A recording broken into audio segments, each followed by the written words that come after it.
Köszönöm, ma is mindenkit szeretettel köszöntök ezen a második napon. Tovább fogunk menni az elméletben, illetve beiktatunk már egy kis gyakorlatot is, mert tervbe vettük, hogy a belső csend lesz az egyik első és legfontosabb téma a mai napon, és a belső csendnek a gyakorlatát is értelemszerűen meg fogjuk élni, nem csak az elméletét. Tegnap már ugye sokat beszélgettünk a belső csendről, aminek az a lényeg, hogy az elmét kikapcsolva egy olyan tudatállapotot élünk meg, amely a gondolatoktól, képektől, szavaktól mentes állapot, és amely állapotban túllépünk az egón, és a külső szemlélő lénységünkkel, a fénytestünkkel azonosulunk. Ezeket a tudatszinteket, amit itt a táblázaton ugye a vonal fölé helyeztünk, ezeket egyébként Indiában Samadhi tudatállapotoknak hívnak, így használja egyébként a buddhizmus is. Itt egy picit tisztáznám azt is, mert tegnap fölmerült, hogy én nem a buddhista terminológiát igyekszek használni. Tehát figyeljetek oda, hogy nem a buddhizmusról beszélek, hanem indiai filozófiai alapokon inkább én a védikus tanításokat kaptam meg, ajurvédát, junánit tanultam, és kimondottan a védikus irodalomnak azt a részét, ami a megváltozott tudatállapotokkal foglalkozik. Egyrészt, mint terápiás lehetőség, másrészt, mint természetes, mentális állapot. Mikor visszajöttem, már előtte is egyébként fiatalon is olvastam rengeteg könyvet, és tanultam tanítóktól, mesterektől, ugye hát a 80-as évek vége, 90-es évek elején azért még nem volt ennyi lehetőség, mint ma. Viszont szerencsémre volt, hogy nagyon jól beszéltem angolul, olaszul, németül is, sőt oroszul, és ezeken a nyelveken is mindig fogadtam be a tanulnivalót, sőt idővel olyan mesterekhez kerültem, akik egészen Indiáig, tehát indiai mesterekhez, akik azért elég mélyen benne vannak és magas szinten élik és tanítják ezeket a tudásokat. És tőlük tanulva megértettem, hogy igazából egyetlen egy forrás van, illetve egyetlen egy tudás vagy tudatosság, ha így tetszik, de ezek egyike sem ilyen iskolaszerű vagy vallásszerű rendszer, mert az igazi tudatosság az nem lehet keretek közé szorítva legyen. Az igazi tudatosság tudniillik egy természetes állapot, és mint ilyen mindenkinek a birtokában van, mindenkinek a képességében van, és ezt kisajátítani bármilyen vallás, vagy bármilyen szekta, vagy bármilyen irányzat, vagy bármilyen tan, az tulajdonképpen karmát szül, és nem is jogos, nem is igazságos, és nem is valós. Az az ember, aki a tudatosság útját kezdi járni, az nagyon hamar rá fog jönni, hogy tulajdonképpen minden mestertől lehet tanulni, minden rendszerből lehet tanulni, minden tanból lehet tanulni, minden tapasztalásból lehet tanulni, de nincs egyetlen olyan, aki azt mondhatja, hogy ő az egyetlen út. Én azt szoktam erre mondani, hogy minden mester, minden tanító, minden terapeuta tulajdonképpen egy híd. És ugye a híd az úgy működik, hogy amikor odaérsz, akkor átsegít a nehézségeken, átmész a hídon, amit tanít, amit átad neked, amit példát mutat, jó esetben, mert igaz tanító az, aki ugye példát mutat, ettől lesz hiteles is.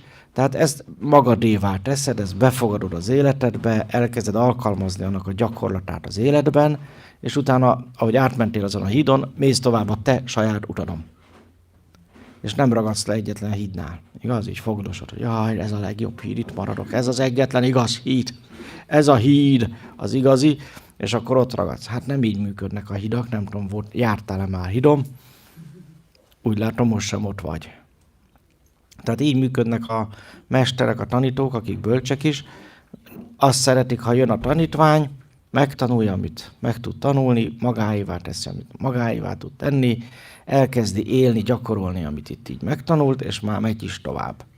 És nem ragad itt. Tehát én a legközelebb eljövök, nem azt szeretném látni, hogy alapszemináriumra mindig ugyanazok jönnek. Tehát én például, amióta tanítok, mindig örömmel konstatálom, hogy jönnek-mennek a tanítványok. Jönnek, végigjárják a tanfolyamokat, ami tetszik, megtanulja, megy tovább, és lehet, hogy évek múlva találkozunk, és akkor olyanokat mondanak, hogy hú, hát én még mindig abból élek. Hú, de jó volt, azt megtanultam nálad, hát még mindig a napi szinten használom.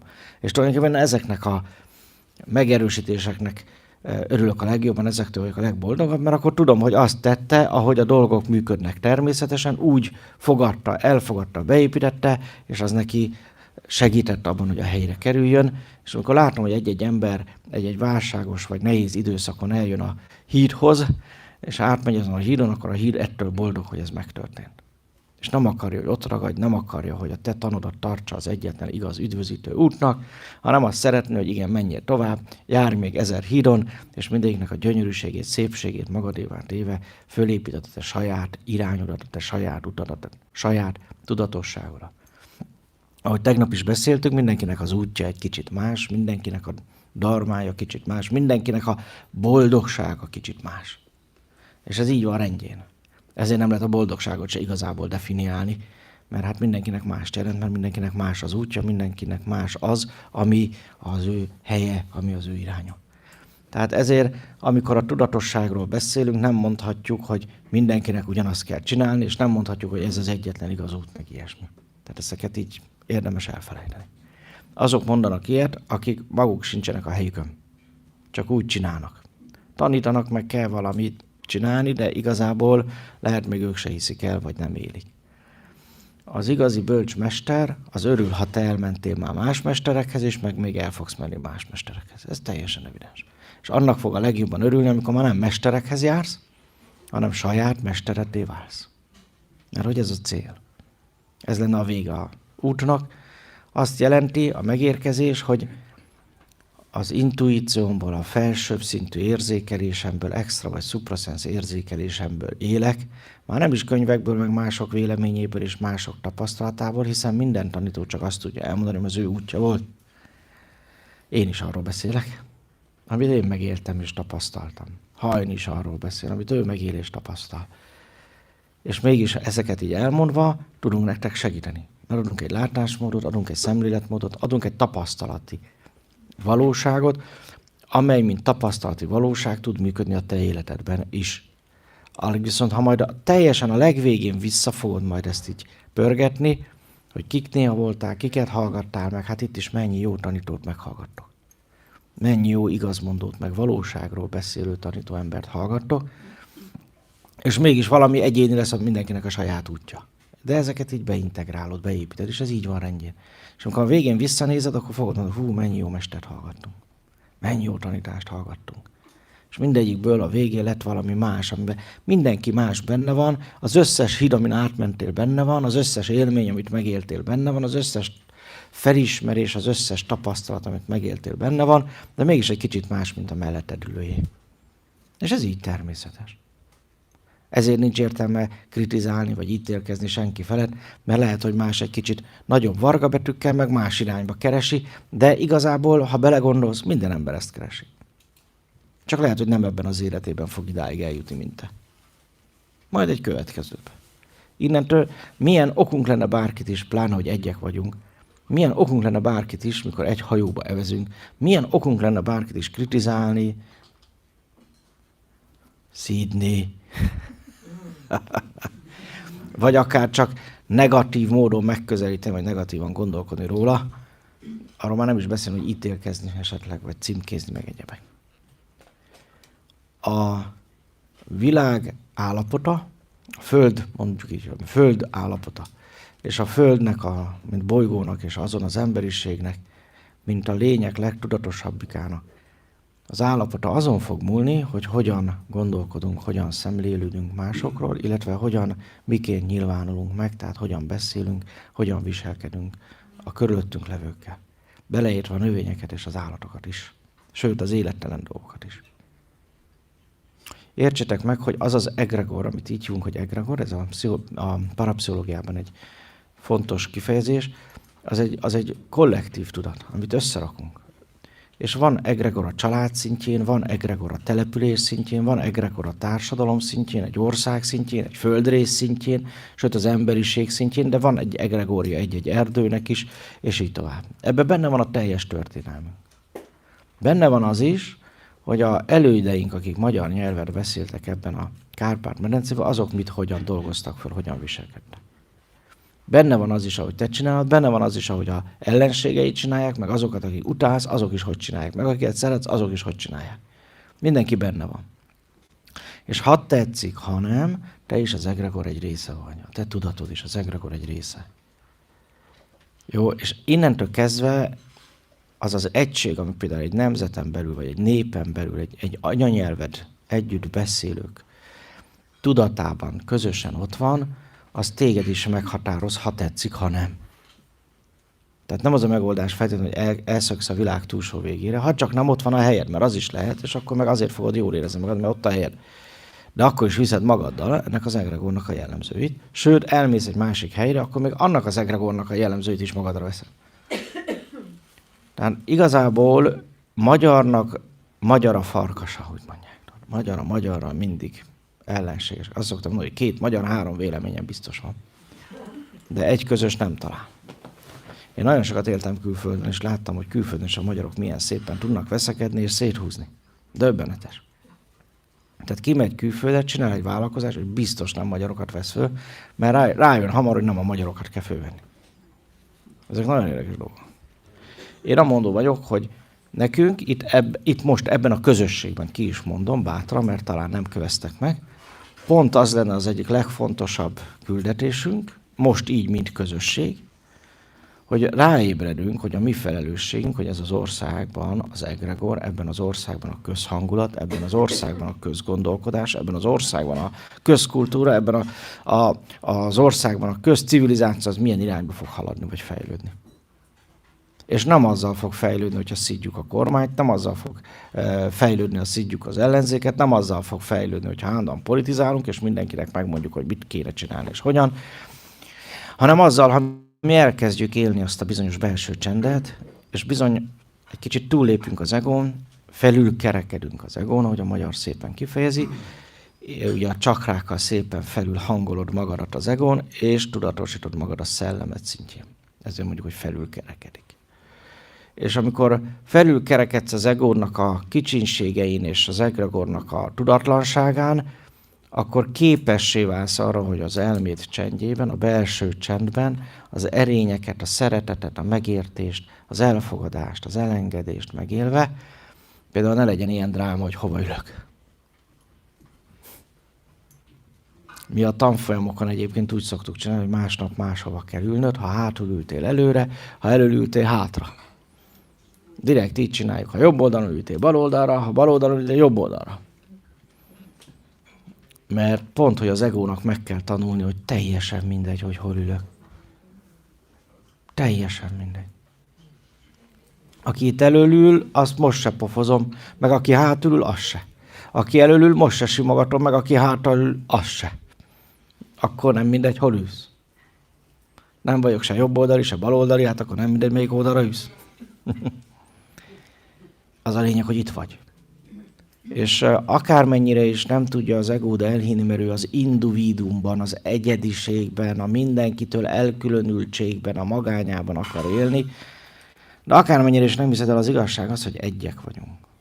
És itt ez most egy buborék, ez egy egység, amiben vagyunk. Ez, hogy abban a buborékban, mert hol vagy éppen, hát az teljesen lényegtelen. Hogy elülsz fotelen, vagy széken, sámlin, vagy fotelba, teljesen mindegy. Mert az üzenet ráadásul mindenhol ugyanaz. A hátsó sarok kapják, mint az elsőbe. Értitek? Ez nem volt méltó hozzátok. Én szégyeltem magam a ti helyetekbe.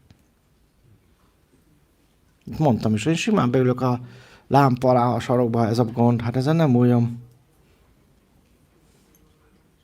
Értitek ezt? És az a legdurvább, hogy ezek az energiák, ezek, amit egyébként megítélsz a külvilágba, energiák, olyan simán ide behoztátok észrevétlenül, hogy és rengeteg ilyen előadáson látjuk ám ezt. Olyan harc megy az első székekért. Nem is értem igazából. Gyerekek könyökölnek, érted? Öreg mamik, úgy tudnak könyökölni, csak nézek néha. Mondjuk a buszon is ez megy egyébként Pesten, meg a villamoson. Csak lesek néha, mint a moziba. Vidéken az egy kicsit jobb a világ, ott nem olyan sűrűek a villamosok, vagy nincsenek is. Tehát azt megúszuk ezt a részét. De azért, hogy mondjam, mondok neked valamit, én mindig hátra szerettem ülni. Ennek több előnye is van.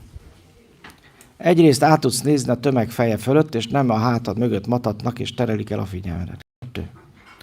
Bármikor le tudsz lépni, ha nem tetszik valami. Elsőként mehetsz ki a jó levegőre, és utolsóként kell bejönnöd. Nem kell végigvárnod az összes többit. Szóval csak előnye van, az ember hátraül. Iskolában is mindig így csináltam, nem találtam előnyét, hogyha kéz alatt vagyok a tanárnak. De eléggé szerettem rosszalkodni, vagy hát egy kicsit olyan renitensnek lenni. Szerettem mindig a szabadságot, és akkor az volt a vége, hogy mindig előre ültettek a gimibe. És akkor rájöttem, hogy ez nem jó. Ott nem lehet ám csak úgy beszólni, meg egyebek, meg vélemény nyilvánítani. Csak ezzel igazából azt akartam mondani, hogy teljesen mindegy, hogy ülsz. És abból, szóval az, hogy ebből téma lett, és fél óra plusz várakozás, az tulajdonképpen arról szól, hogy még mindig az egóban élsz, és azzal azonosulsz. Érted? És ennyi. És ha itt az a házi szabály, hogy odaülünk ahol elsőre, akkor majd első nap igyekszek, hogy itt legyek időben. Kész, ennyi. És elfogadjuk, hogy ez a házszabály. Mi is elfogadtuk, hogy ez a házszabály, látod, itt maradtam a tegnapi helyemen. Szó nélkül. Ezt csak azért mondom, hogy ébreszelek rá, mert ez is egy gyakorlati kérdés. Tehát amikor a tudatosságról beszélünk, az egy abszolút gyakorlati dolog. És az, hogy például, hogy hova ülök, ez egy egyszerű gyakorlati dolog. Lett volna. Érted? És teljesen mindegy, odaültek a helyedre. Jó, akkor te odaülsz az övére. És túl van tárgyalva. Ez is az elfogadás lett volna. Nem pedig dráma, hogy most akkor mikor ülsz már el, vagy mi van. Gondoljátok ezt végig egy picit, jó? És tulajdonképpen a tudatosság, az, hogy valaki tudatossá váljon, az, hogy valaki képes legyen a belső csendjét élni, az, hogy valaki valóban uralja az elméjét, az ilyen apróságba fog kiderülni. Azt ilyen apróságba tudod bizonyítani, hogy megy. Mert voltak itt köztetek, akik olyan szép csöndbe tudtak bejönni, leülni, szó nélkül a tegnapi helyre, gond nélkül. Na, nekik le a kalappal, ők azt csinálták, ami a dolguk. Csendben, szépen, szeliden, oda ültek ahova, és kész. És nem elégedetlenkedtek. Nem álltak neki harcolni, hogy ez jobb hely, vagy jobb, nem olyan jó hely. Értitek ezt, amit mondok? Tovább megyek. Ha a belső csendet szeretnéd élni, akkor elengeded az egónak a ragaszkodásait. Itt kezdődik. Az egyik legnagyobb akadály az életedben a ragaszkodások és a kötések és a kötődések. Elismétem, a legnagyobb akadályok az életedben a tudatosságtól, önmagadhoz. Az utattól legjobban elválasztó dolgok a ragaszkodás, a kötődés és a kötöttségek. És az a döbbenet, hogy ezt mind magadtól és önként vállalod föl. Emlékeztetlek, hogy hogy oldás, írjátok be az erényekhez. Jó, az oldást, azt tegnap nem írtuk be. Írjátok be az oldást. Az egy erény. Erény. A szellem az csak és mindig is csak old. Soha nem köt. Soha nem akar birtokolni. Soha nem akar irányítani. Soha nem akar kötni, vagy kötődni sem. Értitek? Mert tudja, hogy az ego, az jön, megy. Az olyan, mint a bugyit tegnap. Ma is ugyanabba vagy? Ragaszkodsz hozzá? Nem. Mik vannak? Hát ilyen az ego is. Nem ragaszkodik a szellem hozzá. És a tudatos ego sem ragaszkodik, mert tudja, hogy ő is csak egy bugyi. Egy eszköz. Hát már azért mondom ilyen egyszerűen, mert megjegyzitek. Vagy mondjam azt, hogy zokni. És leveszed este, megáll magától is. Meg még van egy kis bukéja is. Na nem fogsz ragaszkodni hozzá, nem? Irány a mosógép. Jó, tehát az ego az egy ilyen dolog. És az többi ego, aki körbevesz, az ugyanilyen dolog. Az, hogy hol ülsz a széked, az is ilyen dolog. Ami volt ma, az nem lesz holnap. Ami volt tegnap, nem az van ma. És ez így van rendjén. Jó, ezt a belső csendjét élő, az erényeket élő embernek ez annyira evidens, hogy föl sem merül ilyen, mint itt, ami reggel ment. Kicsit többet vártam tőletek. Nem baj, ha néha megmossák a fejeteket, mert a Miklós annyi dicsért titeket, hogy csak a májatok hízik. Nem baj, finom lesz, esztelt májnak. A belső csendről szeretnék beszélni, és azt állítottam, hogy ez a vonal feletti terület. És azt akkor közelíted meg, amikor a szellem szintjén, ha megnézed a legalsó tudatszint, ami oda van írva, az a belső csend, az elme csendje. azért kell megtanulni azokat a gyakorlatokat és azokat a módszereket, amik segítenek az elmédet lecsendesíteni. Azért érdemes ezeket használni, mert amikor ezeket rendszeresen használod és megéled, az az elmében egy új sémát hoz be. Tegnap mondtuk, hogy fizikai, biológiai törvényszerűség, hogy az elmét csak sémákkal és mintákkal tud dolgozni. Ezt nem fogod tudni felülírni, ez így működik, így lett megteremtve. Ez olyan, mint a két lábad is, úgy működik, hogy megemeled, és előrébb teszed, és ezáltal jársz. Érted? És nem mondjuk gurulsz, vagy valami más furcsa mutatvány. Ez így működik, mert így természetes. Az elmédnek az a természetes, ha megtanulja például azt, hogy mantrázol. Tehát a mantrák az nagyon jó módszer arra, hogy az elmédet egy valamire fókuszálva a különféle gondolatok és külvilág jelenségeinek kergetésével fölhagyjon egy picit. Erre lett kitalálva. Sőt, mi több, minden egyes mantra, akármilyen furcsa, amit mondok, minden egyes mantra egy megerősítés. Valami olyan tanítás van bennük, amelyek arra szolgálnak, hogy egészségre áll lett tüsszentve. Beépített emberünk kérhet magának majd egy kávét utána. Azért lett így megalkotva a mantra, meg a mantrázás kultúrája, mert olyan valamit erősítesz meg általa, ami egy jó információ az elmédnek. Ez nagyon sokféleképp megjelenhet az életedben. Lehet, hogy csak dudolsz. Lehet, hogy leülsz, és tényleg mantrázol, úgy, hogy ez tényleg profin kell. Vagy szokás, vagy kéne. És úgy döntöttem, hallva azt az ómot, amit elmondhatok, hogy megtanítalak titeket mantrázni. Mégpedig magyarul. Mert az lenne az igazi, hogy magyarul mantráznánk. Elárulok nektek egy titkot egyébként az ómról, amit kevesen tudnak. Van egy úgynevezett mestermantra, illetve hát 3 mestermantra van, mert van egy olyan mestermantra, amit azoknak adnak, akiknek valamelyik végtagja hiányzik. Van egy olyan mestermantra, amit azoknak adnak, akik dinamikus mantrázásban vannak, például a szufi dervis, amikor kering, akkor mást mantráz magába, mint egyébként, és van az a mantra, amit ugye az egészséges embereknek, a mestereknek adnak. Ezt úgy hívják ezeket, hogy mestermantra. És a mestermantrát, amikor még a buddhista szerzetesekben is a 7 nagy beavatás után megadnak, vagy ahol én jártam, oda is, ott is gyakorlat volt, hogy megadták azt a mantrát.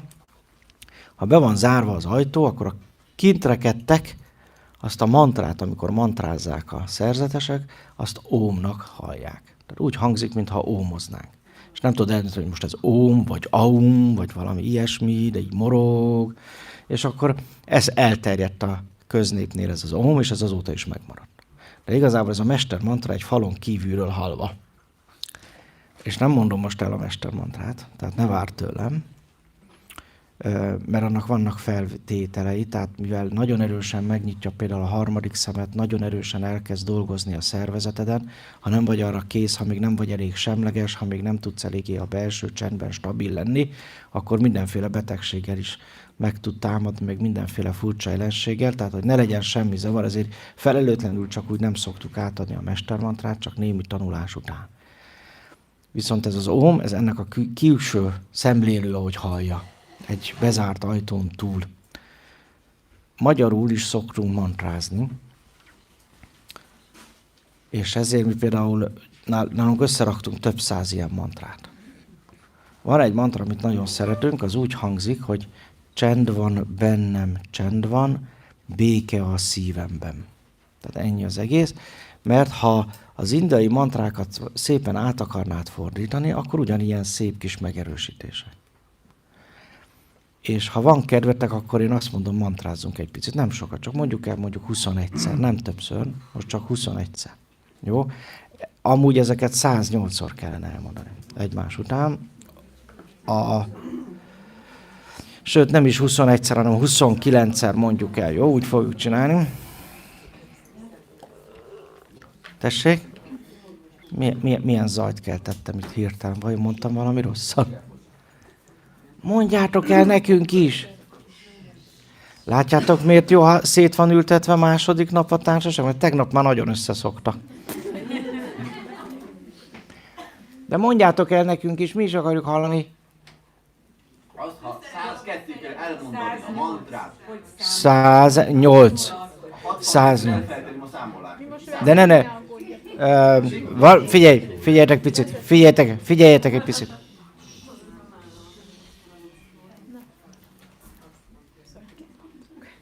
Hallottál a maláról?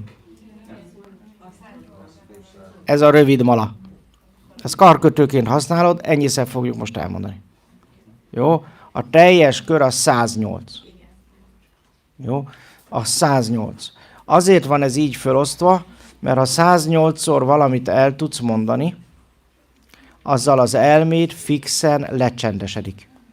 És utána elmondtad 108-szor a mantrát, az elméd akár órákig csendben is marad. Érted? Ráadásul nem mindegy, hogy mit mondasz. Tehát mi az a mantra, amit elénekelsz. Magyarországon és a világon is nagyon elterjedt az indiai mantrák használata, konkrétan a szanszkrit mantrák használata. A szanszkrit nyelv egy mesterséges nyelv. Több mint 10 000 éve lejegyzetelt, sőt igazából 25 000 éves. 25 ezer éve már megvolt ez a mesterséges nyelv, amit ma szanszkritnak ismerünk. És ez a szanszkrit nyelv a turáni nyelvcsalád ős nyelvéből íródott, és az ABC-je is ennek az ős ABC-nek egy változata. Arra állította össze annak idején az úgynevezett Melkisédek rendje, arra állította össze, hogy a világ történelmet és a tudományokat ezen a nyelven őrizzék meg és egyezzék le. Jó, ez így érthető? És ez ma több 100 vagy több millió oldalt jelent, amiből töredéke van lefordítva pár 100 000 oldal angolra, magyarra meg hát aztán csak néhány szakasz talán. Jó, tehát én is például úgy fértem hozzá, hogy angolul tanultam ezeket, vagy angolul tanulmányoztam, ezt tudom ajánlani nektek is, ez hozzáférhető egyébként. Jó? Úgy képzeljétek el, hogy 25 000 év történelme van lejegyzetelve benne. Jó, tehát nem pár ezer év, mint amiről te tanultál történelemből, és utána az ősember, hanem 25 000 éves fejlett civilizációkban olyan civilizációk is voltak, amelyek a mainál technológiailag fejlettebbek voltak. És nagyjából 10 000 évente történik egy kis kataklizma, és újra kezdődik minden. Jó, hát ennyi. Ilyen az ember történelme. És egyébként nem csak ez a 25 000 év van leírva benne, hanem nem annyira részletezve, de még további 25 000 év visszamenőleg. Tehát összesen 50 000 év. Azt is tudjuk, hogy a tudatosság, mint amiről most is beszélünk, vagy akár a sámánizmus, mint annak egy megnyilvánulása, nem vallás, mint gyakorlat, ismétlem, annak a 7 fő beavatási rendszerével együtt is 50 000 éves történelmet tud maga mögött. 50 000 éve van jelen a Földön ez a tudatosság. Tehát amiről most beszélünk, hát ez egy rég lerágott csont, 50 000 éve erről beszél az emberiség, és döbbenet, hogy még mindig feladat erről beszélni. Már rég ebbe kéne élnünk. Innen tudjuk egyébként, és a civilizációk bukása is jelzi, hogy ez a kísérlet a tudatossággal újra meg újra elbukik. És sajnos most is nagyon így néz ki a világ. De még mindig az utolsó pillanatban is bízunk abban, az ilyen tanítófélék, mint én is, bízunk abban, hogy léteznek csodák, és hogy el tudjuk érni azt a bizonyos kritikus tömeget, ami a Földön már ezt a bukást esetleg meggátolja, vagy kivédi. Jó, tehát azért remélem, hogy köztetek is gyors, sok fölébredés lesz. Hallgatlak. Hogy mi a 108, ez mire utaló? 9-es, nem? Legmagasabb. 4-jel oszd el. 27, így van. 2 meg 7. Numerológia. Szellemi vezető. A mester, egyfajta mesterszám, de önmagad mesterévé válásának a száma. Jó? Tehát már nem a mágus vagy, meg nem a bolond, hanem önmagad mesteré. Jó? Ez így elfogadható? Válasz. Azért, jó? Tehát egyébként meg mikor vagy önmagad mestere? Amikor az elmédet tartósan csendben tudod tartani, tudniillik az elme csendje jelzi azt, hogy te uralod-e az elmédet. Értsd meg, ha csak úgy megy az elméd jobbra-balra, akkor te nem uralod az elmédet. Most közben jár az agyad még ezen azon? Le a kalappal. igyekszünk mindig letenni ezt az erőt, hogy addig se járjon máson az eszed. És akkor sokan mondtátok tegnap is, hogy testetekben furcsát éreztek. Hát egyrészt az erő miatt, másrészt meg azért, mert a szellemed megjelzi, hogy most na ez az, végre valami jót hallgatsz. Jó, és akkor ez is ilyen rebegés a pocakba. Éreztél ilyet tegnap? Hát ez az intuíció, amikor valaminek örül.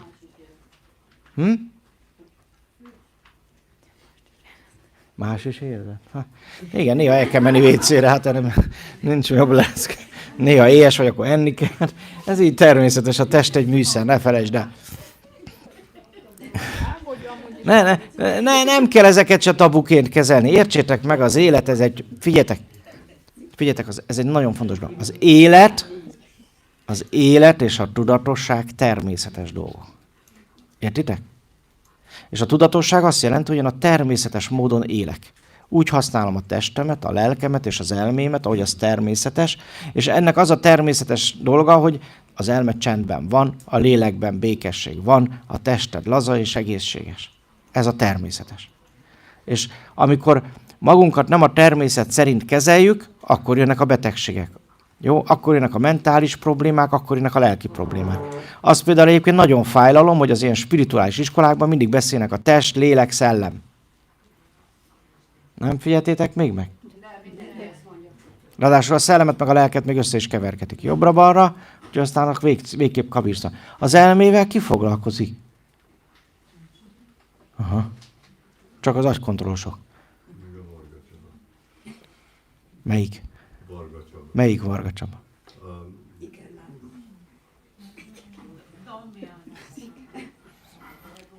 Mind a két Varga Csabát ismerem, az egyik az már elment. Ő egy igazi kacikás kis jó kis bajsza volt. Maximális tiszteletem az övét. Nem az volt a főelőnye, sok mindent letett az. Nem a bajsza volt a főelőnye, de az se volt csúnya. Magyar ember volt, hát volt bajsza. Hát a magyar embernek van szőre. Még a miniszterelnököt is kinézték múltkor, hogy szőrös volt kicsit. Végre kinézett egy normális embernek, tudom. Na, ez férfi, mert van szőre.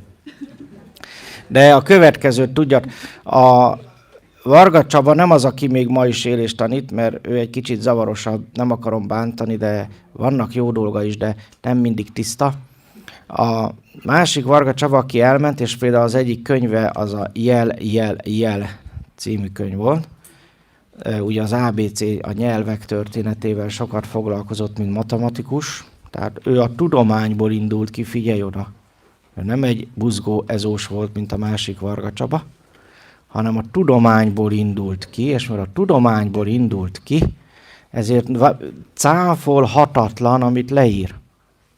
Olvassátok el a könyveit, jó? Nézzetek utána.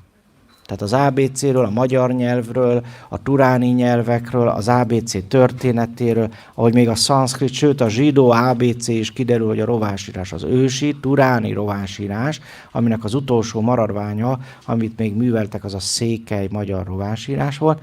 Tehát ez a legősibb ABC. Nem tudom, hogy tudtátok-e. 20-as számrendszert használt, és a 20-as számrendszer írásbeliség az egész földön ugyanaz volt. Tehát 30, 40, 50 ezer éves ilyen barlangrajzokon is megtalálták ezeket a számokat, még Ausztráliában is. Meg Dél-Amerikában, meg ilyen helyeken. Tudtátok? Jó, Dél-Amerikában, Ázsiában, vagy éppen Európában talált aranylemezek és hasonló ilyen, van ahol rézlemezek, meg egyéb alpaka lemezek, amire így írták a történelmet, meg jegyezték a dolgokat, és eldugták. Azokon is ezek az ABC-k, illetve ez az ősi ABC szerepelt, ugyanezzel a számrendszerrel. Jó? Tehát ezt már, ami szóba került, így megemlítem. Varga Zoli tartott itt előadást arról, pont mikor visszajött. Igen? Na. De jó pár, 4 előadás volt. Tök jó, nem is tudtam, látjátok, ezeket nem láttam. láttam. A filmnek a bemutatója 28-án lesz itt Budapesten. Így van, így van. Tessék követni is ezt a tájosz dolgot, és ma az is egy nagyon érdekes. Szerveztünk pont a pandémián mentünk volna ki egy ilyen expedícióra, de akkor aztán elmaradt. Úgyhogy most el lett napolva. Most nem lehet lemenni a Varga. Igen. Nem lehet Aranyszívem, hova akarsz bemenni? Voltál már ott? Hát akkor honnan tudod, hogy nem lehet bemenni? Egy barátom volt kint, és nem engedték be. Hát akárkit nem engednek be. Hidd el, hogy meg fogják nézni ott, hogy ki milyen tudatossági szinten van. Hát ez nem arra szól, hogy ottan csámcsogjon minden tudatlan. De nem spirituális emberek döntik, hanem az állam állítólag. Nagyon jól csinálják. Nagyon, az hidd el, hogy az egy kiválasztottság, hogy oda bemenj. Hát az elméd megzavarodik, a fele mire leér már megőrül, meg összeomlik. Hát ne akarj te már oda bemenni. Tegnap mondtad, hogy a lélek a vérben van. Igen. És nekem ez nagyon régóta egy kérdés magamban, hogy én hol vagyok. Hát itt vagy, látom ott 4 sorral hátra. Az meg hol itt van benned, hol nem. A nádikba így szépen beül a szellem, nagyon szépen. Nádikba, így van. A szellem az egy olyan gyönyörű fény lény, lerajzolom, megpróbálom rá. Le, úgy igazán olyan szépen nem lehet lerajzolni, mint amilyen szép, csak úgy nagyjából.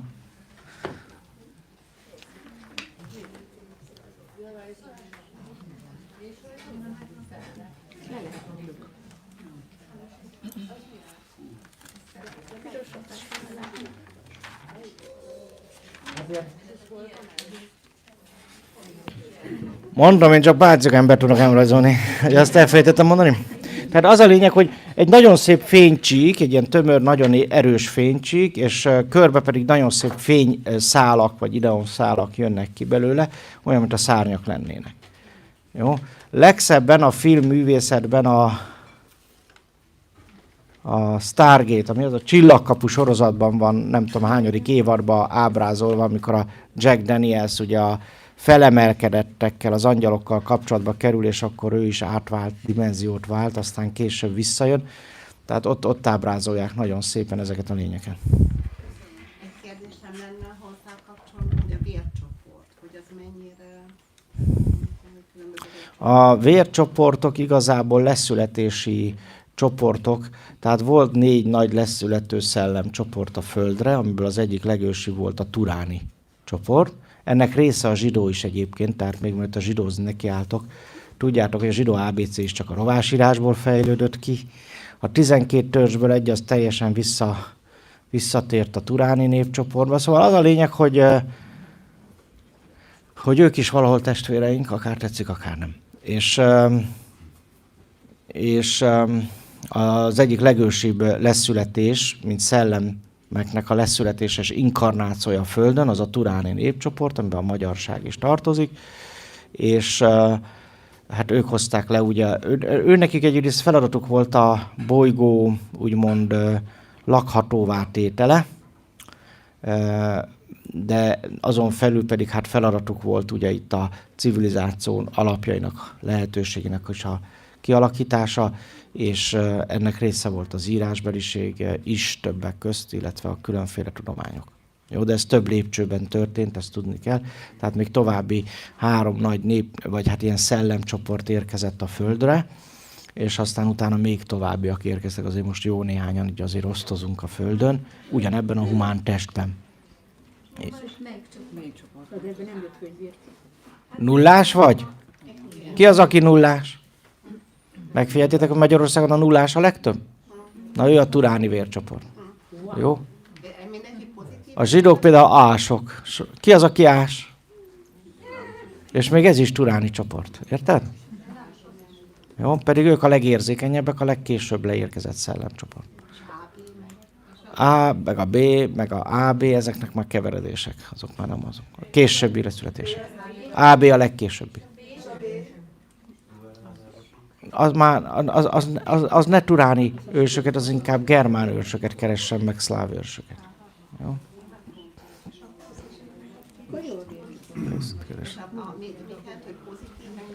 Nem megyek bele, ez biológia. Elnézést, ez biológia. Tehát igazából hívjatok már meg egy-két jó orvost is, hogy elmondja. Mert rá fogtok jönni, hogy vannak nagyon tudatos orvosaink ebben az országban, akik nagyon szépen el tudják mondani meg a spirituális összefüggéseket is a testen belül, és a test működésébe. Ha azon múlik, akkor majd ajánlok egy-két jó dokit, nem a pócsékat, hanem olyanokat, akik semlegesen tudnak szemlélődni, nem indulatból, meg nem politizálni kell, értsétek meg. Az se jó, ha indulatból politizál valaki. Vagy indulatból akar a magyarságról tanítani. Az, aki indulatból tanít, ne haragudj, de az nem hiteles. Az csak reagál. Oké? Aki majd nyugodtan tanít, nem indulatból, azt fogadd el hitelesnek. Jó? Ígérd meg nekem, mert az egy nagyon-nagyon fontos dolog. Egyébként el tudnak nagyon vinni.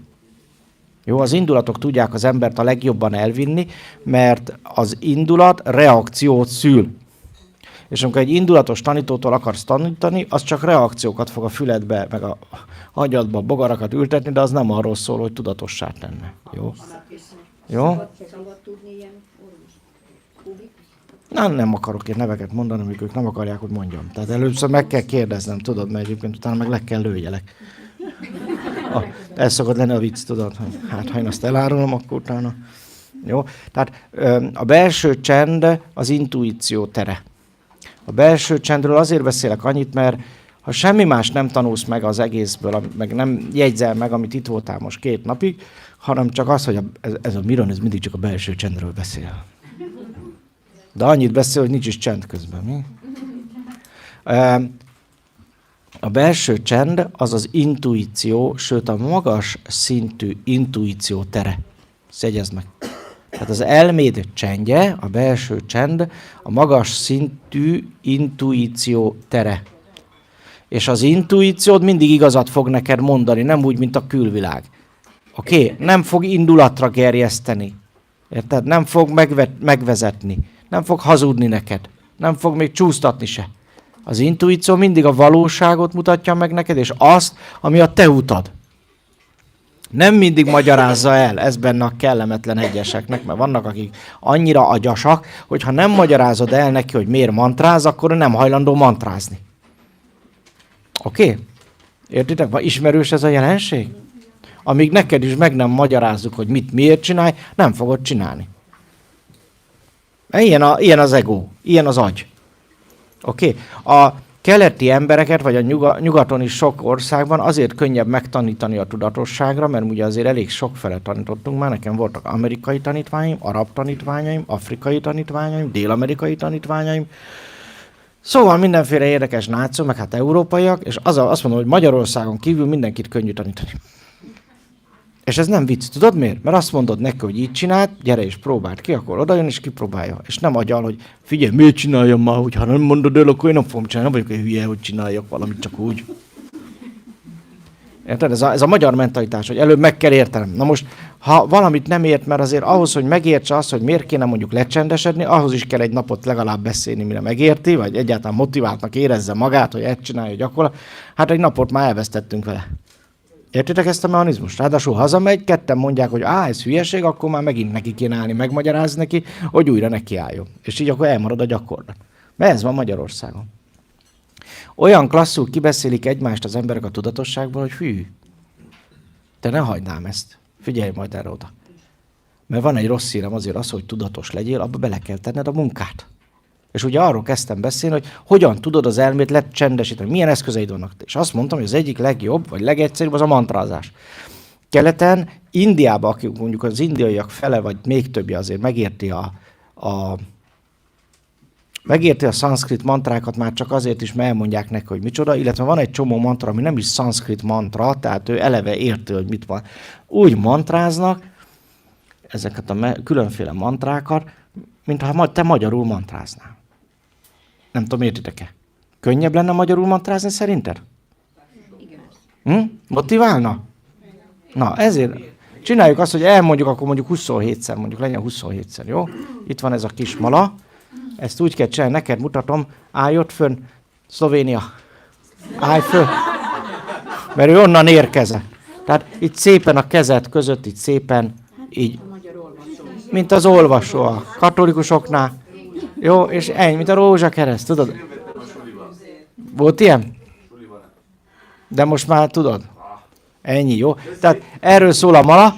A hosszú, amit a nyakba akasztanak, és azért van velük, mert mindig bármikor készek legyenek mantrázni, ezért a mala ott van a nyakba, vagy ott van ebből ezt 4-szer kell végigpörgetni, ugyanott tartasz, és ennyi. Tehát én mondjuk itt a kezemen hordom, van, aki a nyakába. Jó? Teljesen mindegy. Az már részletkérdésem, mondom, jobbkezes vagy balkezes, értem. Még a fogaiddal is. Akár. De hogy balra te vagy. Látod, hogy az agyad mennyi mindenen tud agyalni? Hű, sőt, bal kézzel vagy jobb kézzel. Melyik ujjal morzsoljam? 2 ujjal tartsam, 1 ujjal, és hogyan görbüljek közben? Mind a 2 szememet csukjam be, vagy az egyiket hagyhatom résnyire? Hagyjátok csak. Kell-e lekapcsolni a villanyt és behúzni a függönyt, vagy nem? Hasra feküdjek, vagy térdeljek? Esetleg fejjel lefele lógjak, és ha lógok, akkor hol fixáljam magam? Celluxal esetleg, vagy csak lehet kötéllel is. Szóval rengeteg dolgot tud kitalálni az agyad, ha kifogásokat keres. Az agy ebben nagymester. Miért? Mert amikor mantrázol, mert amikor meditálsz, mert amikor lecsendesedsz, akkor épp azt fogod kikapcsolni, ő meg ezt valahogy úgy érzi, nem jó neki. Ő arra született, arra lett trenírozva, hogy mindig produkálja magát.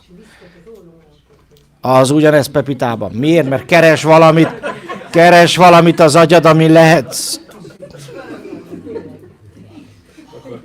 Az emberi agynál leleményesebb, időhúzó és kifogáskezelő gépezet nem is létezik.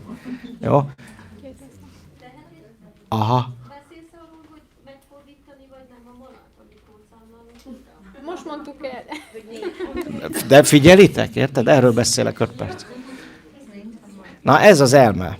Lényegtelen. Lényegtelen, nem ezen fog múlni a boldogságod, meg az se, hogy a mantrába elmerülsz vagy nem. Amikor elmerülsz a mantrába, olyan mindegy, ahogy kényelmes, úgy csinálod, pont kész. Jó? Ez figyelj, ez még a buddhizmusban is csak azok témáznak ezen, meg írnak könyveket, érted? Aki a lényeget nem érti. Aki arra használja a mantrát, hogy időt töltsön, de nem arra, hogy fejlődjön. Értitek? Tehát merjetek lazábbak lenni, hát könyörgöm. Azért kell csinálni még a mantrázást is, mert élvezed. Érted, amit mondok? És figyelj, akkor csendesedj le, ha élvezed. Akkor meditálj, ha élvezed. És úgy meditálj, és úgy csendesedj le, ahogy élvezed. És erre vannak módszerek. Tegnap megadtam azt a módszert, hogyan üst ki az agyadat. Emlékeztek rá? Volt, akinek járt az éjjel? Azt is mondtuk, a tudatos álmodás, és azt se írozol. Na figyelj, a mantra, mi azt szeretjük mondani, az a mi kedvenc mantránk, hogy csend van bennem, csend van, levegővétel, béke a szívemben. A mantráknál van egy nagyon fontos dolog, amit sokan nem tudnak, ezt nem énekelni kell. Még jönnek, hogy mantrát énekelünk. Na, én akkor úgy szoktam küldeni őket énekórára, hogy illik. Menjen az operába énekelni, a mantrákat nem énekeljük. És ez a nyugati kultúrában ezt terjedt el. Snatam, kaur, meg egyebek, hogy énekelünk. De nem. Meg van ez a másik, mindig elfejtem ezeket a neveket. Nem, ez az a német hölgy, aki nagyon énekelget, és Deva Premal. Teljesen mű, ahogy énekel. Semmi életszerű, semmi erő nincs benne. A mantrában azért lesz erő, mert semmi más, mint egy kilégzéssel működik. És amikor kilégzéssel elmondod azt a mantrát, hogy csend van bennem, csend van, béke a szívemben. Akkor, ahogy egy kilégzéssel elmondod, hogy csend van bennem, csend van, béke a szívemben, ez 2 kilégzés.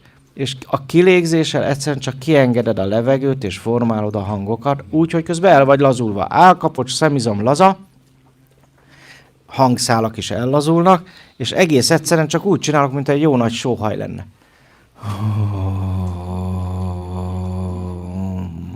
Ez az óm is.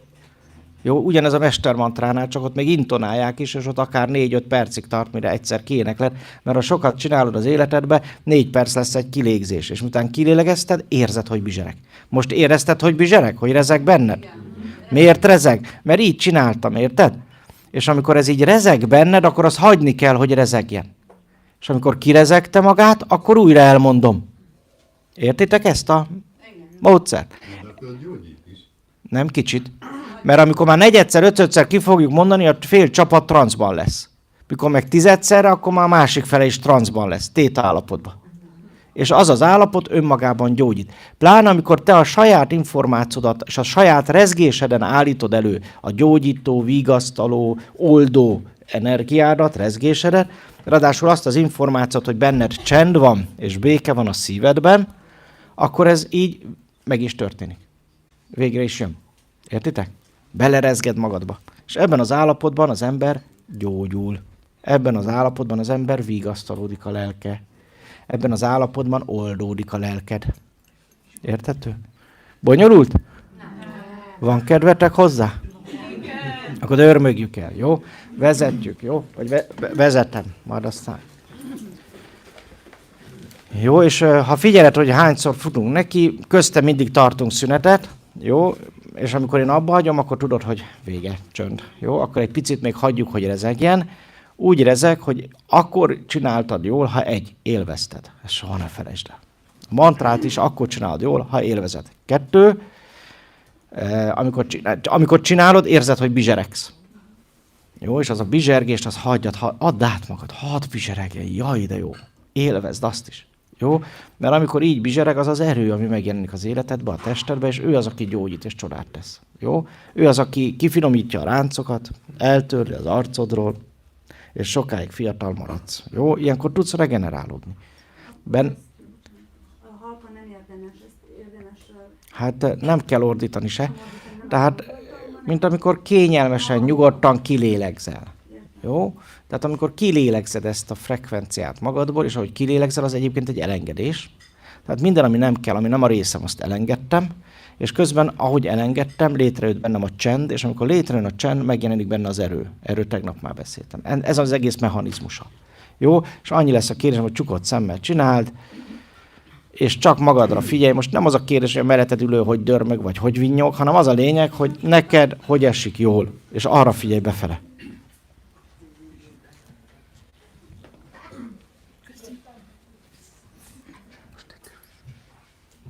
Kész vagytok? Csukd be a szemedet, kényelmesen helyezkedj el. Dehogy nehéz. Értsd meg, hogy figyelj, csináljuk a következőt, jó? Akkor úgy vezetem, hogy először egy picit ellazulunk, jó? És csinálunk egy olyan módszert, akkor kezdjük azzal, elmondom azt is akkor már, és akkor utána úgy csináljuk, hogy azzal lecsendesedünk, és utána csináljuk a mantrát. Benne vagytok, és akkor egy komplex, nagy gyakorlatot kaptál. Van egy olyan gyakorlat, amit úgy hívunk, hogy lecsendesedés, vagy belső csend gyakorlat, vagy befele figyelés. Ilyenkor mindig az a lényeg, hogy ezt nyugodtan le is írhatod, mert ezt le fogom neked lépésről lépésre, 1-es lépés, 2-es lépés, 3-as lépés diktálni, mert ez egy annyira fontos dolog. Mi úgy hívunk, hogy lecsendesedés, ismétlem, menete pedig az, és ez a belső csendnek a gyakorlata tulajdonképpen, menete pedig az, hogy először is becsukom a szememet. Amikor becsukod a szemedet, eleve a külvilág 85%-át kizárod, mert a látással kapjuk a külvilágból érkező információk 85%-án. Tehát már mindjárt könnyebb nem a külvilágra figyelni. És az ember, aki ugye a belső csendjét éli, az befele figyel, tehát ezzel ezt az irányt is megszabjuk, amikor becsuktuk a szemünket. Miután becsuktad a szemedet, figyelj egy picit a légzésedre. Tehát a figyelmedet, koncentrációdat, összpontosításodat irányítsd a légzésre. Tedd meg kérlek azt, hogy konkrétan megfogalmazod például, hogy milyen érzetek keletkeznek, amikor belélegzel. Tehát például ilyen, hogy milyen a levegő hőmérséklete, és milyen a levegő állaga. Meg szoktad figyelni?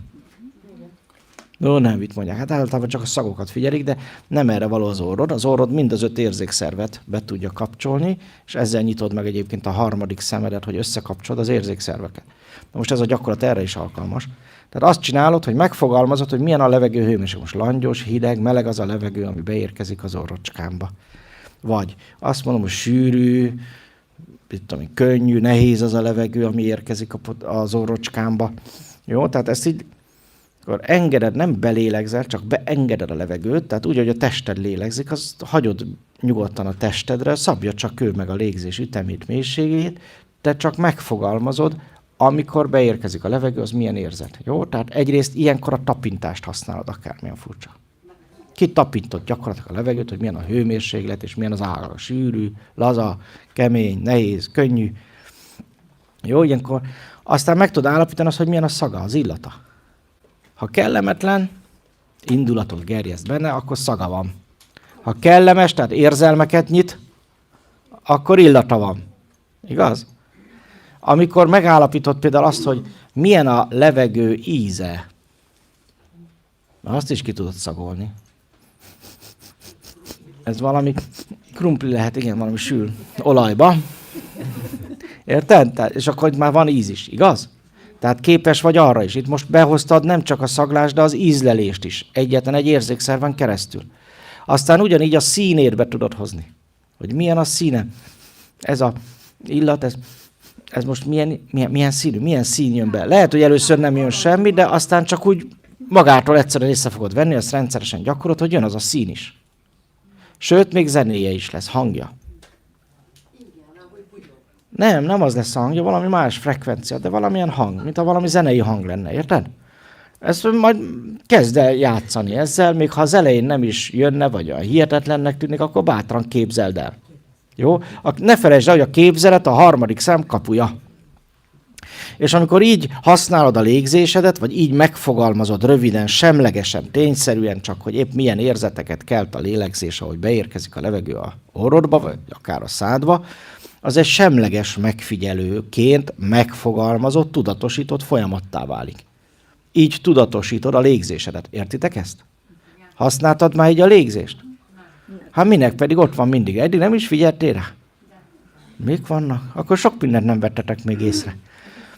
Figyeld, még egyszer.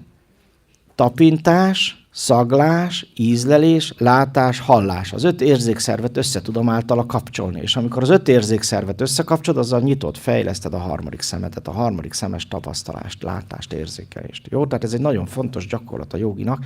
Tessék elkezdeni ezt élni. És ezért, amikor becsukom a szememet, és elkezdem megfigyelni a légzést, akkor mindezeket a dolgokat megfogalmazom röviden. Jó, tőmondatokban, minden egyes légzésnél valamit igyekezz megfogalmazni. Rá fogsz jönni, hogy nagyon, ha rendszeresen csinálod, nagyon gyorsan fejlődik majd ez az érzékelésed. És bemész a szomszéd lakásába, és 2 hétre visszamérek, megmondod, hogy mi volt a menü, milyen tévét néztek, és milyen volt a falszíne, és most milyen a falszíne. Most mondtam valamit. Mert ilyen szinten lehet érzékelni, jó? És a következő pedig az, hogy figyeld meg a légzésedet, hogy hogyan lélegzel, milyen ütemben, milyen mélyen, milyen hosszan. Milyen a belégzések és a kilégzések üteme egymáshoz viszonyítva.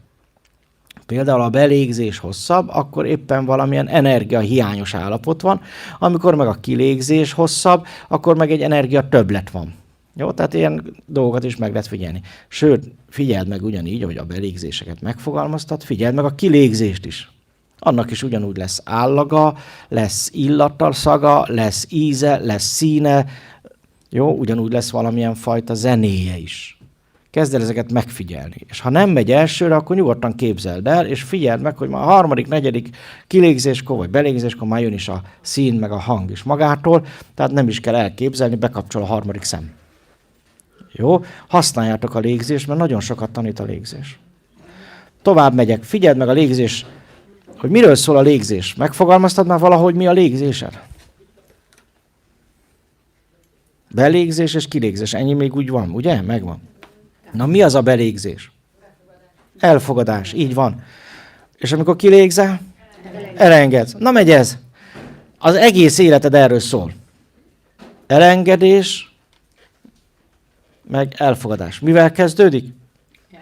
Elfogadása. Az első lélegzetvételed az belégzés, nem kilégzés, ugye? Belégzés. A szeretet hogy indul? Elfogadással, hogy beengedem azt a valakit. Értitek? Minden, az egész élet minden szinten erről szól. Aztán elengedem. Tehát, és figyelj, amikor belélegzel, akkor nagyon nagy para van előtte. Hú, figyeljetek, rá kell készülni, most be fogok lélegezni, és... Megvárunk ám, nem baj, beszélgessetek nyugodtan. Tehát amikor belégzés van, nincs rajta para, semmi aggódás. Érted? Beengedem, elfogadom, és kész. Úgy, ahogy van, úgy, ahogy jön. És nem is félek előtte. Meg szoktál félni, mielőtt lélegzel? Hát ez annyi para, hát mit lehet belélegezni? Annyi minden. Inkább nem is lélegzem. Nem? Nincs ilyen para? Mennyire természetes, igaz? Ez az ősbizalom. És amikor elengeded, ami már nem kell, nem folyam ki, úgy megszerettem. Hozzám nőtt. Részemmé vált. Hát miket tudnak parázni egy elengedésen az emberek? Figyeled? Pedig az élet erről szól. Jön, megy. Elfogadom, elengedem. Amíg az enyém, amíg a részem, addig szeretem. Aztán elengedem. Mert semmi sem az enyém. Érted ezt? Hogy jöttél, mit hoztál magaddal? Hát 7 szekrényi ékszert, 8 kocsit, 3 nagy palotát, 40 hektárt hozzá. Hát mit hoztál magadnak? Semmit. És hogy mész el? Hát jó esetben föl leszel öltöztetve, tehát annyival mondjuk többet. Néha még utána temetnek néhány szolgát, de ez most már nem divat. Akkor kell szólni.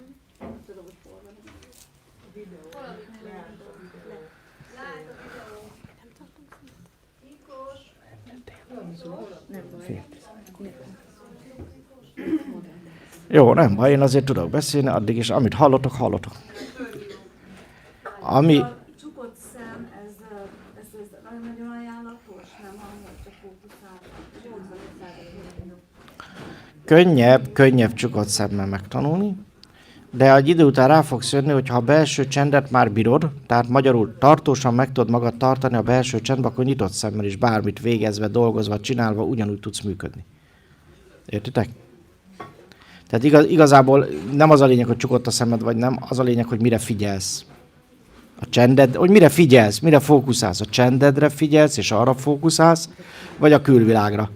Jó, és az ember, aki még az elején tart ennek a belső csendnek az elmélyítésébe, a tudatosságba, az azért odafigyel nagyon a külvilágra. Viszonyul, igazodik a külvilághoz, és akkor elveszti a kapcsolatot a belső csendjével. Videóra mondták, hogy van valami. A jógában és a légzéseknek nem véletlenül van, vagy a küzdősportoknak ekkora szerepe, mert a légzés az egy horgony a figyelmed számára, és segít abban, hogy a figyelmed fókuszálásával befele fordítsd a figyelmedet, és innentől kezdve a belsőben mindig csendet fogsz találni. Erről tegnap beszéltünk, hogy csend csak is benned lehet, amikor az elme megáll. Egyébként a külvilágban sosincs csend. Amíg a külvilágra figyelsz, mindig fog valamit találni az elméd, ami agyaljon. Amíg a külvilágra figyelsz, mindig fog találni valamit, ami lehet zajongani, vagy amiről lehet zajongani, vagy amivel lehet zajongani, és kibillentsen az egyensúlyodból. Abban a pillanatban, hogy befele figyelsz, ami marad, az a csend lesz, az a békesség lesz. Értitek? És ez a lényeg, ez a legfontosabb dolog, hogy ez a természetes, hogy bennünk csend van. Az a természetes, hogy bennünk békesség van.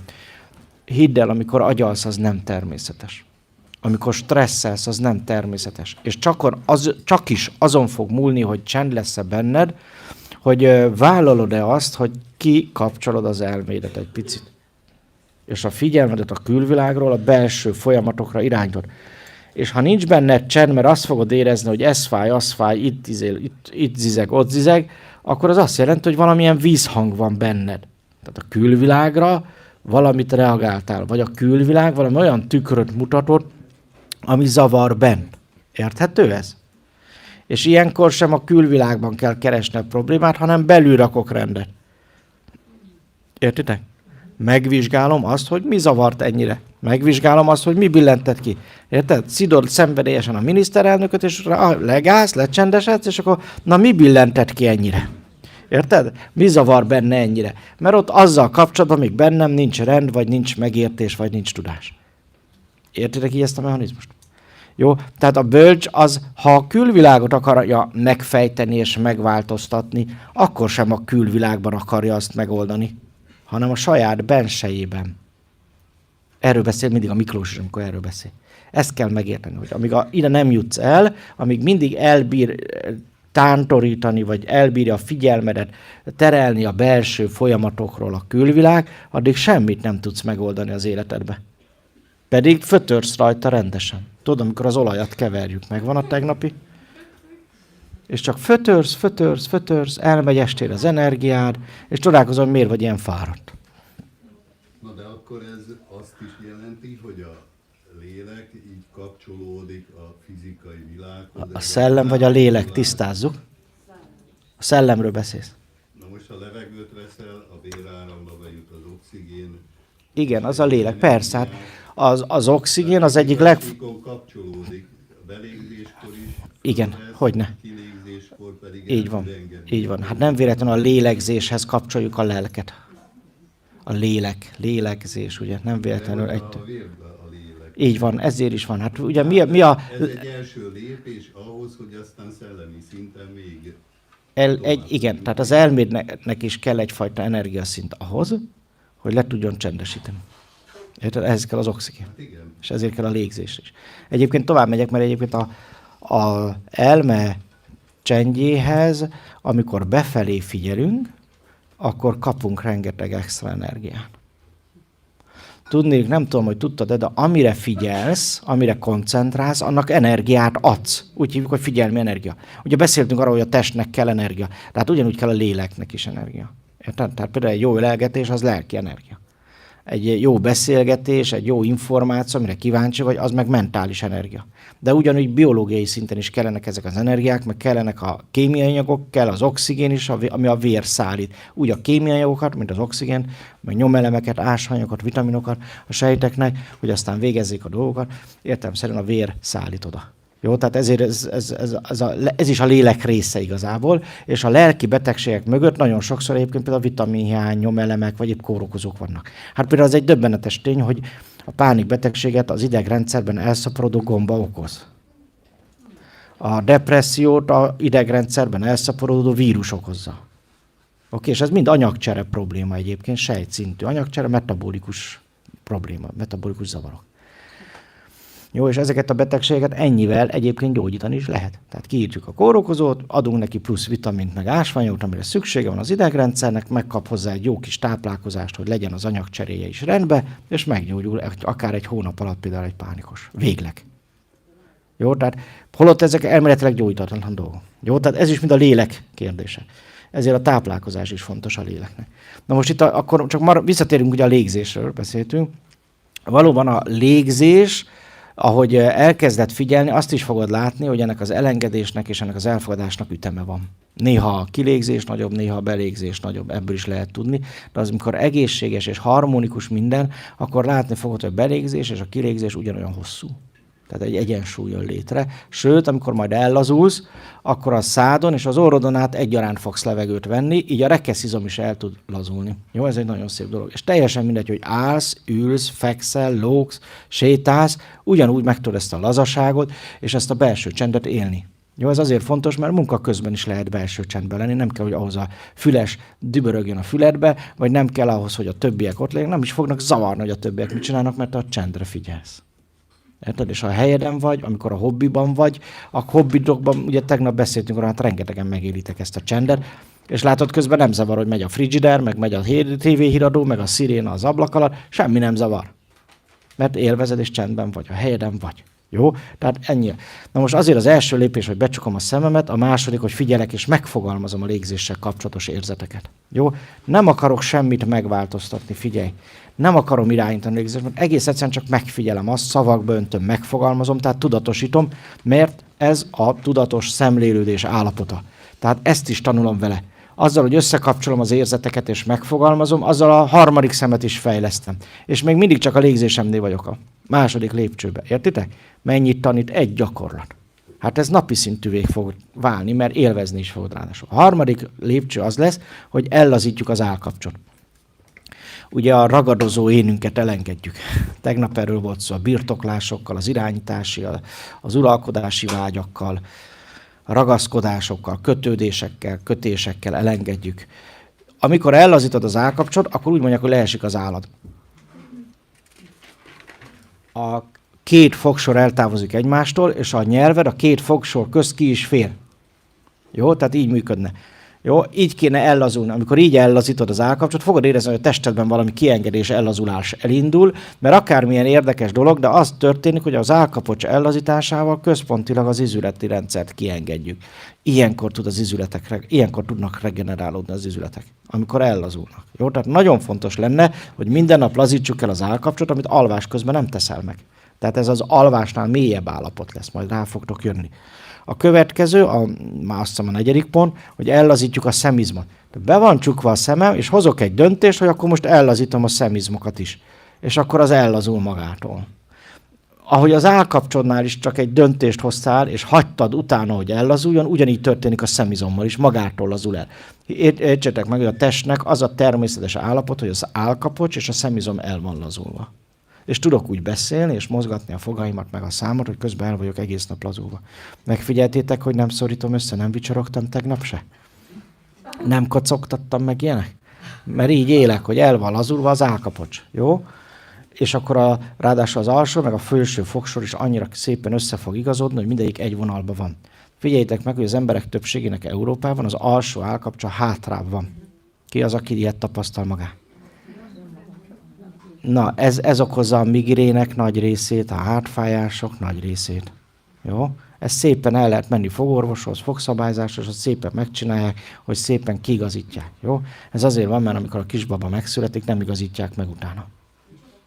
Mikor a pici baba megszületik, akkor után kéne igazítani az állkapcsot, és Európában ez nem divat. A szülészek még ezt nem tanulták. Indiában minden orvos megtanulja. Jó? Tehát nem hátrébb kell legyen az alsó állkapocs, hanem egy szinten kell legyen a két hagsár, érted? Nincs, hogyha így kell legyen. Hát miért? Úgy szeretsz harapni, hogy ugyanakkor harapjad a kettőt, nem? Hát megharapom a felsőfoggal, aztán az alsó, és kiharapom, érted? Együtt jó harapni. Eddig azt tanították itt a fogorvosnál, hogy az a normális, hogyha az alsó fogsor hátul van, de ezt higgyétek el, nem így van. Tehát az ajurvédában, a junániban nem így tanítják, sőt a modern nyugati orvoslásban sem így tanítják. Itt is vannak olyan orvosok, meg fogorvosok, meg szabályzók itt Magyarországon, Budapesten, akik ezt tudják, és szépen be is állítják, és egy csomó egyéb problémára elmúlik közben. Akkor ez gyerekeknél fogszabályzóval helyrehozott? Meg a felnőtteknél is, igen. Felnőtteknél is, jó? Jó, ezt tessék komolyan venni, ez nem vicc, amit mondtam. Ha migrénes vagy, itt a megoldás, most mondtam el. Jó, ő is ilyen volt. Jó? Szépen rendbe lehet rakni egy év alatt, és onnantól kezdve egy csomó derékfájástól kezdve egy csomó egyéb panasz eltűnik. Migrén főleg. Jó? Az se jó, azt is ugyanígy meg lehet igazítani. Jó, azt szépen be tudják állítani. Jó? Ezek születés közben történt izék, amik nincsenek igazítva. Jó? Megyek tovább, nem is ez a lényege, csak amikor az állkapcsot ellazítottam, ellazul ugye az izületi állomány, amikor a szemizmot ellazítom, a 4-es pont, akkor meg ellazítom vele akaratlanul is a teljes izom és kötőszöveti állományt. Fogod érezni, hogy onnantól kezdve, hogy a szemem is, meg a állkapcsom is ellazult, elkezd szépen a testem ellazulni. És ez egy magától történő folyamat, mert ilyenkor a természetes állapotába behelyezkedik a tested. Jó? És igazából az egész életedet úgy kéne leírni, hogy állandóan ebben a lazaságban vagy. Így mozogsz. Ebben a lazaságban gondold el, amikor így ellazulsz, fogod érezni, hogy előbb a homlok, a halánték, aztán a szemkörülizmok, orrod, szátkörülizmok, ajakizmok, arcizmok kilazulnak. Már is 400 izmot lazítottál le. És fogod érezni, hogy megváltozik az érzete. És amikor így ellazul, akkor kisimulnak a ráncok. Tud regenerálódni az arcod, az arcbőröd. Jó? Ha meg akarnád netán a fiatalságot tartani, akkor ez egy jó tanács hozzá. És így tovább, aztán végig az egész test ellazul, ezt érdemes ilyenkor végignézni. Jó? Tehát az az 5. pont, hogy végignézem, hogy a testem, és tudatosítom, megfogalmazom, hogy a testem tetőtől talpig ellazul. Megfogalmazom, hogy milyen érzés, amikor ellazultak a vállaim, a kezeim, az ujjaim, és így tovább a belső szervek, medencében a szervek, lábaim. Végül a talpam is ellazul, de jó érzés. Fogod érezni, hogy ilyen áramlásos, melengetős érzések, sőt, akár bizsergetős, erős érzések is megjelennek, és ezzel tudod, hogy szépen kiegyenlítődnek a blokkok, föloldódnak, és a testedben az energiaáramlás, tehát a részecske áramlás, a vérkeringés, a nyirokkeringés, és így tovább elkezd szépen helyreállni, és ebben az állapotban, amikor a keringések így helyreálltak, ilyenkor létre tud jönni az öngyógyító folyamat. Jó, tehát gyógyul a szervezeted is. És ebbe bele kéne vinned magad rendszeresen. És amíg így végignézed a testedet, fogod érezni, hogy hol feszül még esetleg, és meg tudod nézni, hogyan fog ellazulni. Érted? És tudod, hogy ahol fáj esetleg, vagy nagyon feszül, ott tud, hogy azon az életterületen milyen megoldandó feladatról szól. Mert jelez a testet, hogy itt azért fájok, a bal könyök, mert imádtam könyökölni. És szétkönyököltem még a főnököm fejét is, érted? Vagy a miniszterelnököt. Érted? És akkor... Rád nézek, már ez jut eszembe. Ne vedd magadra, kérlek, csak... Ami a lényeg, hogy a tested fog közben jelezni, de azt is meg fogod tapasztalni, hogy amikor megfogalmazod, hogy na itt nagyon feszül, vagy itt most fájt egy picit, vagy itt szúr, amikor ezt megfogalmazod, el is tűnik azonnal. Tegnap erről beszéltünk. Jó? Tehát amikor megfogalmazom külső szemlélőként, elmúlik, és már akkor utána már csak azt fogod érezni, hogy ellazul. Jó? És az így napi szinten meg kéne csinálni, úgymond egy leltárt a testemben, hogy hol mit jelez, hogy érzi magát, és utána hagyom, hogy ellazuljon. Ne felejtsd el, te nem tudod ellazítani. Mindig a tested maga lazul ki. Miért? Mert neki ő a természetes. És ha nem agyalással és a gondokkal feküdtél le, nem gondolkodtál, mikor elaludtál, hanem így lecsendesítetted az elmédet, akkor egy nagyon szép, jó minőségi és gyógyító alvásod lesz. Gondolkodtál már azon, hogy mit jelent a gondolkodik szó? Nincs, mert az gondoldódik lenne. A gondolkodik van, ott nincs oldás benne. Gondot okoz. Nem, mert gondolk. A gondra fókuszálja. Az, hogy olkodik, az egy gyakorító képzős szóképző. Az azt jelenti, hogy valamilyen téma körül forog, egy gond körül pöröksz. Érted? Hogy újra meg újra neki fogsz, újra meg újra neki állsz a gondnak. Azt jelenti a gondolkodik szó. Tehát leragadtál egy gondba, egy mai divatos szóval problémába, vagy egy bajba, és akkor annak a gondnak a megoldásán pöröksz. Érted? Tehát amikor azt mondod, hogy most várj egy picit gondolkodok, akkor mondtam, akkor ennek már nem lesz jó vége. Mert az nagyon jó, hogy pöröksz a gondot körül, de nem fog azzal megoldódni. Értem? Pont azzal oldódik meg, hogy lecsendesíted magad, és beengeded az intuíciót, ami majd hoz valami olyan megoldást, amire most az elmédben nincs séma. És azért gondolkodsz, mert nem találsz az elmédben egy olyan mintát, megoldási kulcsot, amivel azon túl lehetnél. Érted? És ezért gondolkodsz rajta. Pöröksz a gond körül, de nincs megoldásod. Persze ilyenkor előveszed a Google-it, a nagy lexikont, fölhívod az összes barátnőt, meg havert, megnézed a Facebookon, kirakod a Facebookra, az a kedvencem. Na, szerencsére ilyen barátok már nem nagyon vannak, vagy ismerősök. Azt szoktam mondani, embert a Facebookjáról. Mert ha megnézed valakinek a Facebookját, hogy milyen megosztások jönnek egymás után, az megmutatja, hogy milyen tudatos az ember. Tehát én büszke vagyok rá, amikor elkezdek Facebookolni, akkor csupa ilyen vagy jó gondolatok vannak, vagy ilyen tudományos cikkek, meg ilyen érdekességek. Hát én ugye azokat szeretem, nem pedig a gondokat. Én inkább csendesedek. Ha gond van, le kell csendesedni. Nem parázni, nem félni, nem negatívan beszélni. Ugye tegnap erről beszéltünk. Ez a legjobb. Gond van, és akkor elkezd róla negatívan beszélni, és akkor csinál belőle még nagyobb gondot. Eddig csak bolha volt, de az elefántot jobban szeretem. Aztán rájövök, hogy nem elég egy elefánt, legyen 2 mamut inkább. Meg aztán a végén kikötök a dinoszaurusznál, az mégiscsak nagyobb volt. És így lesz egy gondból, csak beszéltünk róla, ugye? Nem is tudom, hogy lehetne ragozni a gondot. Gondorjásnak. Értitek a mechanizmust? Hát a gondolkodás mindig csak negatívva, és még nagyobbá fogja alakítani a problémát. Ez a bolhából elefántot. Ha egyet lecsendesednénk mindjárt az elején a bolhánál, nincs csak egy bolha. Az már eleve nevetséges, egy bolhám. Egyáltalán problémázunk bolhán? Csak ha már ellett a fejedet. De egyébként mit csinálsz? Lecsendesíted magad, és rábízod magad a intuícióra. Értitek ezt? És azért kell majd ez az egyszerű gyakorlat, ez a lépcsősort így végigcsinálod, hogy olyan csend van benned, és jön is mindjárt az intuíció. Nem jössz úgy vissza, hogy ne lenne meg az intuíció. Főleg, ha előtte föltetted, hogy figyelj, most azért fogok lecsendesedni, mert ezt meg kell oldani. És kész.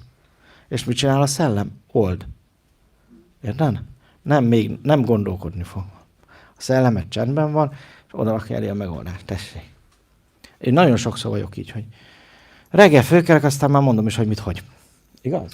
Így szoktuk csinálni. Vagy mondom neki, hogy figyelj, most csendesedj le, hangolódj rá, aztán mondd meg nekem, mi a válasz. Mert nekem van ám egy ilyen házi megoldó gépezetem, az én házi látóm, de hát mi is úgy szoktuk csinálni, hogy, és akkor ezt mi meg is szoktuk beszélni. Na, neked mi jött le? Na, te mit találtál? És akkor éppen ezt akartam mondani, de kivett a számot a szómból. Hogy a végén mindig ugyanarra jutunk. Miért? Mert szellem szintjén mi van? Egység. Értitek? Ott akkor nem lesz vitaság. Így kéne működni a házasságban, társadalom, jó? Tehát ha legközelebb mond valamit, akkor apukám, csendesedj le. Intuícióból szeretném hallani. Ennyi. Jó? Aztán majd ott leakad egy pár napot, de nem baj. Jó? Na most ennek az gyakorlatnak, a lecsendesedésnek, miután így ellazultam, és közben végig befele figyeltem, egyik hozománya, hogy több lesz az energiám. Mert nem a külvilágra pazaroltam a figyelmemet, hanem a belső folyamataimra. Érthető? És ami ebben a lecsendesedésben ott maradt például vágy, az hosszú távú vágy, azt meg kell élni. A rövid távú vágyat, mint tudom, a Lidliből a puding, az meg eltűnik. Nem is, mert az Aldiba lehet kapni azt a jó nagy, tudod, ilyen fél literes családi puding. Azt nagyon szerettem egy időben, aztán rájöttem, hogy nem kéne annyit enni. A csendem pedig meg is győzött róla, mert a csendemben nem volt puding. Érted? Jó, ilyen egyszerű a dolog. Van az emberben 1000 vágy, de amikor lecsendesedsz és fölidézed, hogy mi is volt az a vágy, az ugye eltűnik. Ez a rövid távú vágy. A hosszú, visszatérő vágyak, viszont hosszú távú, dharmikus vágyak, ide fölírtuk, azok meg ott lesznek, ott maradnak. Jó, azt meg tessék megélni. Oké? Beengedni. Hú, hogy néznek rá, most gondolkodik, hogy milyen hosszú távú vágy vajon. Majd lecsendesedsz, jön, az ne aggódj. De egyébként tegnap le is írtad, ugye, egy bekezdésben, hogy hogy is tervezed az életedet 10 év múlva? Gyerekek, az nem lehetetlen. Az te vagy. Értitek? Ki az, aki ma már hisz abba, hogy meg lesz? Kezeket föl. Meg is lesz, én mondom. Én beszéltem. Meg vagytok áldva, meg lesz. Hát ha azt írtad le, akkor ott leszel. Jó, hát akkor te így, ha neked az jó, akkor ennyi. Kész. Látod, én pedig mondtam, hogy engedd el a fantáziát. Ki az, aki elengedte? Meg lesz. Sőt, megvan. Az univerzum tudomásul vette, úgyhogy ez így már alakul is. Jó? Formálódik is. Higgy bennem. Vedd el, tied. Jó? 10 év. Az nagyon hamar lesz. Már hamarabb meg lesz, mint 10 év, mert elmondom, most egy kicsit gyorsul a föld forgása, és úgyhogy minden rövidül, úgyhogy az a 10 év, az talán csak 7 vagy 8 max. Jó? Úgyhogy csak kitartás. És ha tudtál oda mit írni, akkor azt meg is fogod élni. Tehát ha úgy volt, hogy nem tudsz mit írni, akkor már nem kell túlélni. Az se baj. Akkor majd visszaszületsz legfeljebb, akkor majd írsz egy újat. Jó? Tehát nincs azzal se baj. Nem kell félni a haláltól. A halál az nem félelmetes, a halál a te barátod. Oké, végre ezt az egót itt hagyhatod. Nem fog reggelente csikar a gyomor, hogyha rosszat eszel, érted? Meg ilyen csomó haszna van. Erre még nem gondoltál, mi? De addig meg élj úgy, hogy minden napod fölkészülés legyen rá. Ne halaszd el a bakkantslistán. Ne majd. Most kell élni, gyerekek, most kell élni. Mert arra születtél, hogy élvezd. És nem arra, hogy majd. Nem arra születtél, hogy tervezgesd, hogy milyen lesz, ha majd élsz. Most kell élni. És ha most élsz, akkor azt élvezed. Olyan dolgot csinálsz, amit szeretsz, olyan munkát vállalsz, amit szeretsz, olyan emberekkel veszed magad körbe, akiket szeretsz, és akik ők is szeretnek, akikkel azt tudsz lenni őszintén, aki vagy, és ahogy jön, hogy legyél. Jó? 5. vagy 6-nál tartom? 6. lépés, ez a vége, hogy újra a légzésedre figyelsz. Jó, 6. lépés, újra a légzésedre figyelsz, és miután már ellazultál, tapasztalni fogod, hogy a légzésed elhalkul, és egyenletes lesz. Tehát elhalkul a légzés, elfinomodik, és egyenletes, tehát a szádon és az orrodon át egyaránt fogsz levegőt venni, hiszen itt van a szád, ellazult. Jó esetben a nyálad is kicsordul, mint a gyerekeknek, ez teljesen természetes. Így kéne aludni is egyébként. Tehát ha látod, hogy a férjed az úgy alszik, vagy a nejed, hogy közben jól csorog a nyála, akkor tudjad, hogy jól el van lazulva, ez nem baj. De a meditáción is nyugodtan hagyjad csorogni, ne zavartass magad, majd utána adunk egy pézsét. Jó, ez így van, ennyi, kész. Ebben a pontban, az utolsó pontban, amikor eljutottunk oda, hogy már elfinomodott a légzés, itt még tudatosan tudunk rajta finomítani. Jó, azzal fejezem, hogy tudatosan finomítok a légzésen.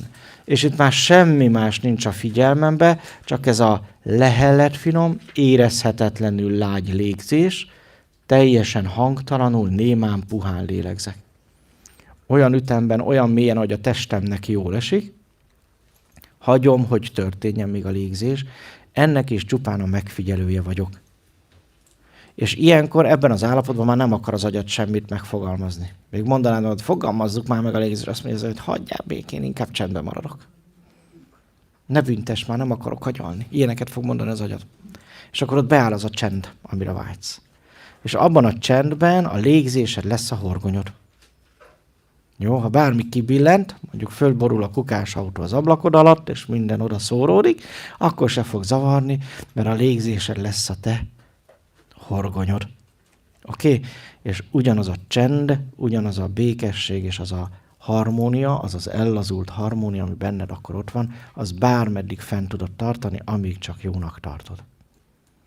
Érthető? Ebben jelen vagy. Ezzel szereted magad. Közben mindent elengedsz, és mindent elfogadsz. Mindent meg tudsz bocsátani, mindent meg tudsz gyógyítani, egészséges leszel, egész teljességedet fogod megélni. És akkor rá fogsz jönni, hogy ezek az erények mennyire konkrét élmények az életedben. Akkor rájössz, hogy ez, amit élsz, ez mennyire természetes. És akkor rájössz, hogy ez ilyen természetes, akkor már az elmédben ez egy új sémává válik. És az lesz a természetes, amikor jön a gond, mit csinál az agyad? Kapcsoljunk gyorsan ki. Gyorsan jön az intuíció. Mert ebben az állapotban mindig jön az intuíció. Jó? És itt nincsenek se képek, se gondolatok, se szavak, csak élvezet, hogy föloldódsz benne, megszűnik a testérzet, olyan, mintha nem is lenne tested, és csak lebegsz te is test nélkül a teljesen végtelen űrben. De közben ez egy nagyon békés, nagyon biztonságos, nagyon ismerős, nagyon nyugodt érzés. Jó? Tehát ez a belső csend. És tulajdonképpen ebből kéne minden dolgunknak kiindulnia. Ahogy elmondtam, nyitott szemmel is működik, séta közben is, mosoly közben is működik. És egy idő után megszokja az elmét, hogy ez a természetes neki. Rájön, hogy nem fog meghalni, még ha az elején meg is ijedné a fönnakad, úristen, nem lélegzem, hát lehet, hogy nem is élek, nincs gondolatom, föloldottam, jaj, hol a testem, meg ilyenekkel majd jön az elmét, de egy idő után már ezt se fogja csinálni, mert rá fog jönni, hogy ez nagyon jó neki is. És akkor ez lesz az új séma. Értitek? Mert ez a természetes. Oké? Van kérdés? Idő után aztán az is van, hogy már nem is akarsz élni ebből. Ebbe maradsz. Az egész életed egy nagy csend lesz. Ismétlem, az egész életed egy nagy csend lesz. Hát miért akarnék kijönni a többiek hülyeségébe, meg zajába, amikor nekem ez sokkal kellemesebb?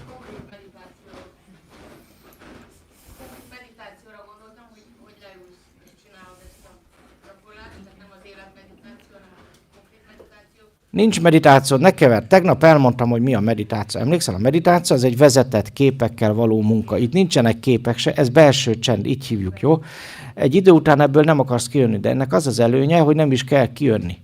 Érted? Mert ezt nyitott szemmel, munka közben is, mindenféle életfolyamat közben, még ne haragudj, de a fajancon ücsörögsz és nyomsz, még akkor is meg tudod élni. Sőt, ha így nyomsz, hogy el vagy lazulva, nincsen olyan, hogy szorulás. Meg aranyér, meg egyebek. De most ez tök komoly, amit mondok, hát ez nem praktikus, meg nem gyógyít, akkor mi? Minden, tehát az a lényeg, hogy az élet minden hülyeségére ez lesz a megoldásod. Azt szeretném, hogy ott is megfigyelhető, hogy amikor a lelkek távoznak, ugye, hogy amikor nyugtalanul, félve távoznak. Hát ez, hogy mennyire vagyunk tudatosak a halálban. A haláltól nem félni kell, hanem tudatosan megélni. Minden egyes belső csend gyakorlat fölkészülés a tudatos halálra. Ha itt most már ezt meg fogod élni, vagy eljöttek esetleg suprasens tanfolyamra is, tehát a testen kívüli élmények tanfolyamára, akkor ott meg rengeteg ilyen van. Most két hét múlva csinálunk pont itten Izsán, Komárnó mellett, tehát itt a magyar határ túloldalán egy ilyen halál tanfolyamot. Tehát ilyen tudatos halál tanfolyam, én csak halál tanfolyamnak hívom, de tudatos halál tanfolyamot, nagyon sok ilyen mély meditáció van, ahol ezt gyakoroljuk. Tehát, hogy rájön, hogy a halál az apa nincs félelmetes. Az olyan, mint amikor nyugodtan, így módon, csendben, föloldadva. Van valami jó adás, úgy látszik. Velünk nem is osztja meg, hát milyen izé. Van kedvetek, meg időtök ezt megcsinálni most? Igen. Oké. És akkor azt ajánlom, hogy amikor ezt így végigcsinálod, és így, ahogy most elmondtam, kiengeded magad, bemész a belső csendedben, ebben a belső csendben érdemes mantrázni egyet. Jó? És egy ilyen mantrát, mint például ezt. Hát egyébként az a vágyam, hogy egyszer majd ilyeneket szervezzünk, hogy így összeülünk szabadon, sokan, és együtt mantrázni. Mert egy ilyen, mint ez a csend van bennem mantra, ez is olyan alkalmas akár az egész ország lecsendesítésére. Gondolod, amikor ezt mondjuk 100-an, 1000-en, 10 000-en mantrázzák egyszerre, micsoda erő van benne. És akkor rengeteg ilyen mantrát írtunk még, ami arra való, hogy egy kicsit ne csak magunkon, de az egész országon segítsünk. Remélem előbb-utóbb lesz ebből egy jó kis mozgalom. Jó? Van elég stadion hozzá. Ennyi, így van. Így van. Miért ne? Jó? Vezetni fogom végig, jó? És akkor úgy csináljuk, ha megengeditek, hogy először, ahogy most itt lediktáltam ezt a 6 lépést, ezt végig csináljuk, ez körülbelül egy 10 perc, nem lesz hosszú, nem fogjuk húzni az időt, mert rutinosak vagytok úgyis, és akkor utána meg egy kicsit megülünk abban a csendben, jó? Egy kicsit éljük át, tapasztaljuk meg, tehát ezért mondjuk ez egy 4 óra, és akkor elmondjuk 27-szer azt a mantrát, amit mondtam, jó? Azt is előénekeljük, jó? Tehát annyi, hogy csak belengeded magad és csinálod velünk, énekled velünk, jó? Kérlek, hogy énekeld, még ha halkan is, de legyen hangod, mert azáltal hozod létre a frekvenciát, ami a tied. Jó, most túl azon, hogy így együtt, meg aztán még fantasztikusabb lesz ez a folyamat. Jó, benne vagytok? Kezdhetjük? Akkor csendesedj, kérlek, helyezkedj el, amennyire kényelmesen tudsz. De amikor ellazulsz, már nem fog zavarni, az se a fél lábon állsz. És arra kérlek, hogy csukd be a szemedet, és hogy becsuktad a szemedet, nyugtázd, hogy most becsuktad a szemedet, most egy kicsit kiengeded magad. Most csak az számít, ami benned történik, a külvilágra már nem foglalkozol. Egy lecsendesedésre és egy mantrára készülsz, hogy az elmét lecsendesítve megéld egy picit azt a természetes lénységedet és minőségedet, amire születtél. Arra kérlek, hogy a figyelmedet most helyezd egy picit a légzésedre, és fogalmazd meg, hogy milyen érzete van a levegőnek, amikor beengeded a testedbe. Figyeld meg, hogy nem is erőlteted, nem is akarod, csak hagyod, hogy történjen. A lélegzés, akár belégzés vagy kilégzés egy természetes dolog, és mivel természetes, elég, hogy csak hagyod, engeded, hogy történjen. Belélegzek, és kilélegzek. A testem bölcs, tudja a dolgát, és teszi azt. Békésen, nyugodtan, nem is stresszel rajta. Tanulhatok a testemtől, hogyan kell elfogadni, vagy épp elengedni. Nyugodtan fogalmazd meg az érzeteket, belégzésnél, kilégzésnél, és minél többféle érzetet fogalmazol meg. A levegőnek az ízét, színét is, akár hangját elképzelve, úgy a harmadik szemet is fejleszted, nyitod, összekapcsolva az érzékszerveket. Legyen ez egy napi szintű gyakorlat, amely során fejleszted magad, erősíted a figyelmedet, a koncentrációs képességedet, sőt még az IQ-t is ezáltal. Erősíted a fegyelmedet is, erényeket gyakorolsz. Figyeld meg, már ennyi elég, hogy most egy kicsit több energiát érez magadba, hiszen a figyelmedet a külvilágról most befele fordítottad. Most tedd meg kérlek azt, hogy ellazítod először az állkapcsot. Nyugodtan nyisd ki, tásd ki a szádat, mozgasd meg egy picit az állkapcsokat, és érezd, hogy nyitva marad a két fogsor, egymástól eltávozva a szád is, ahogy nyitva marad, megtalálja azt a nyitottságot, azt az állást. Az állkapcsolaton belül laza tud lenni. Engedd és érezd, hogy kinyíl a két fogsor. Leesnek az állaid, és hogy az állad leesik, figyeld meg, hogy a két fogsor közt a nyelved finoman át is fér. Ezzel tudsz meggyőződni arról, hogy tényleg ellazult az állkapcsolat. Légy nyugodt magaddal és türelmes. Ez egy idő és rendszeres gyakorlás kérdése, mire majd teljesen kilazul az állkapocs. Napi rendszerességgel gyakorolva ez hamar bekövetkezik. Ahogy ellazítottad az állkapcsodat és érzed, hogy leesett az állad, egy finom érzet fog majd az izületekben, főleg a gerinc állományban, a hátadban megjelenni. Ahogy az izületek elkezdenek kiengedni. Ez egy nagyon finom érzés, tehát oda kell rá figyelned, hogy tetten érd. Ha megvan ez az érzés, ez a finom megkönnyebbülés a testben, akkor tedd meg, hogy a szemizmokra figyelsz, és azokat is engeded ellazulni. Csak hagyom, hogy történjen. És figyeld meg, hogy a szemizmok elkezdenek maguktól ellazulni, mert engedted. Meghoztad a döntést, és onnantól a test magától végzi az ellazulást.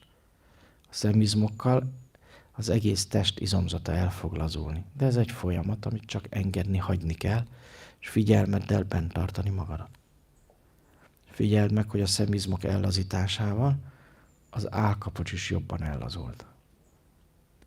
Érezd és figyeld meg ezt az ellazulást az állkapocsban is, és az izületekben is, akár csak az izmokban. Figyeld meg először a homlokod, a halántékod, a szem körüli izmokat ellazulni. És fogalmazd meg, hogyan változott meg az érzetük.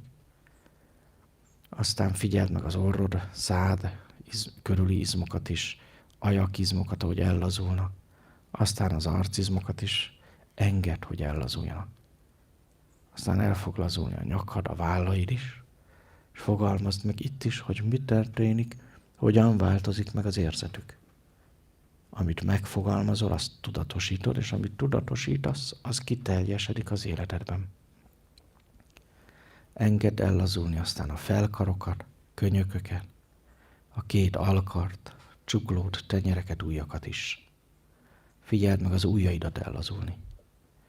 Nagyon sok kis izület van benne, ezért igencsak hatékonyan lehet érezni, ha megváltozik az érzetük. Ahogy ellazulnak, egy kellemes, nyugodt érzet váltja föl a korábbit, és ilyenkor ébredsz csak rá, hogy mennyi feszültség is volt benned.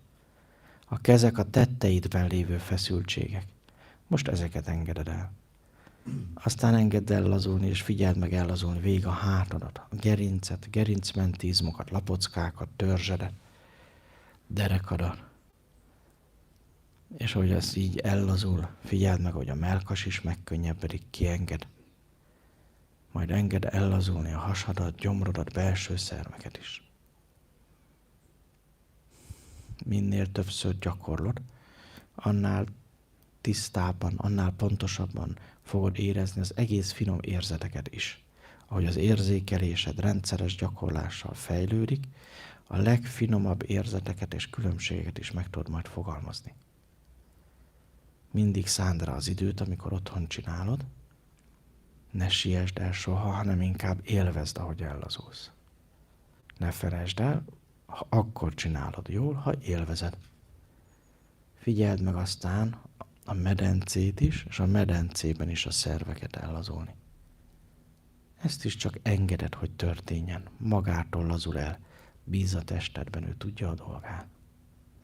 Ahogy ellazul, emlékeztesd magad, hogy azok a finom érzetek, melegedések, áramlás érzetek, amik keletkeznek, az azért van, mert a blokkok feloldódnak, kiegyenlítődnek az energiaáramlások és különféle részecske áramlások, a keringések, úgy, mint a nyirok, a vérkeringés, és a tested ilyenkor gyógyítani tudja magát. Add át magad ennek, és csak erre figyelj, akkor a külvilág se zavar. Ahogy most belső folyamataidra figyelsz, azok teljesednek ki, és kezd el élvezni, hogy a törzsed ellazult. Aztán figyelj kérlek arra, hogy hogyan lazulnak el a lábak, a forgók, a fenékizmok, a combok először, majd a térdeid, lábszáraid, lábfejeid. Csak engedd, hogy történjen, és figyeld meg, ahogy történik. Amíg erre figyelsz, ez a csend, ez a nyugalom, ez az ellazulás lesz a testedben a tapasztalásod. Most arra foglak kérni, hogy a figyelmedet lassan helyezd vissza a légzésedre. Most, hogy ellazultál, figyeld meg, hogy a légzésed is megváltozott. Az állkapcsod és a szemizmaid is lazák, nyugodtan, ellazulva, a szád is kinyílt, sőt, egyre jobban kinyílik majd. Engedd leesni az álladat, és figyeld meg, hogy a légzésed most hangtalan és csendessé vált.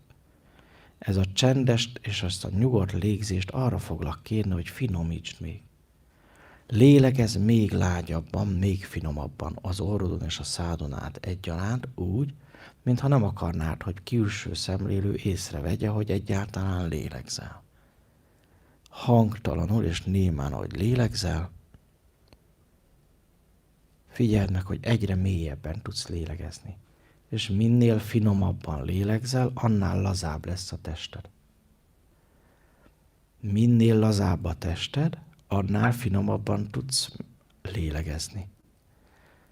Minél jobban finomítasz a légzéseden, annál jobban ellazul a tested. És minél lazább a tested, annál finomabb a légzésed is. Összefügg a kettő, figyeld azt meg jól. És csak rajtad múlik, most te irányítod a folyamatot. És egyre mélyebbre és mélyebbre tudsz ereszkedni, egyre nagyobb csendbe és nyugalomba. Egyre nagyobb benned a békesség is, és az elméd egy idő után már nem is akar semmit. Nem akar gondolkodni, nem akar szavakat se előhozni. Egyszerűen csak élvezni, ahogy belemerül ebbe a nyugalomba. Tedd meg, hogy elengeded magad, átadod magad. Hogy elengeded az egódat, ki fog teljesedni benned a csend, ki fog csendesedni benned a békesség és a nyugalom. Ez gyógyulás, vigasztalás, oldódás. Ahogy átadod magad, gyógyítod magad. Ahogy átengeded magad ennek a folyamatnak, úgy megvigasztalódnak és begyógyulnak a lelkisebek is, a mentális sérelmek, traumák is. Föloldódnak a blokkok. Egy szóval gyógyulsz. Én most egy picit csendben maradok. Éld meg azt, hogy csak a légzésedre figyelsz, és egyre finomabban, egyre lágyabban lélegzel. Tedd ezt a finomítást bátran meg. Ne félj tőle, érezd rá. Lélegezz úgy, olyan ütemben és mélységben, hogy a testednek jól esik, ám de hangtalanul és érezhetetlenül lágyam.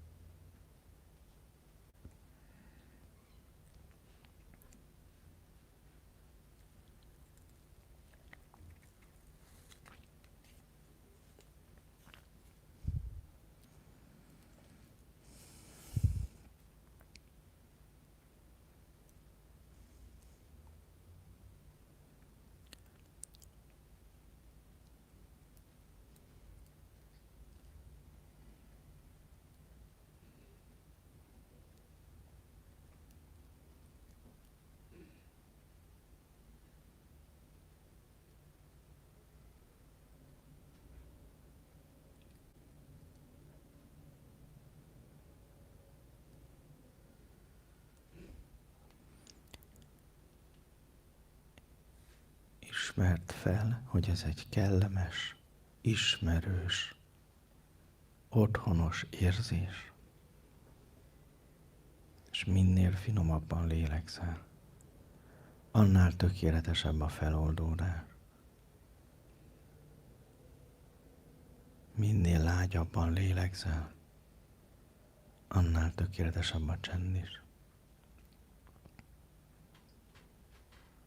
Figyeld meg, a csend benned van. Halld azt meg, hallgasd bátran és élvezd a csendet.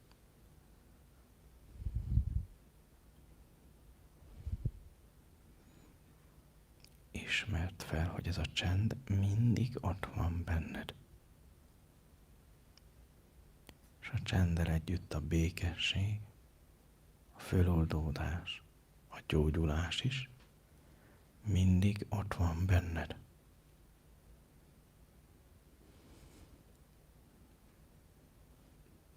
Most élvezd egy picit. Add át magad.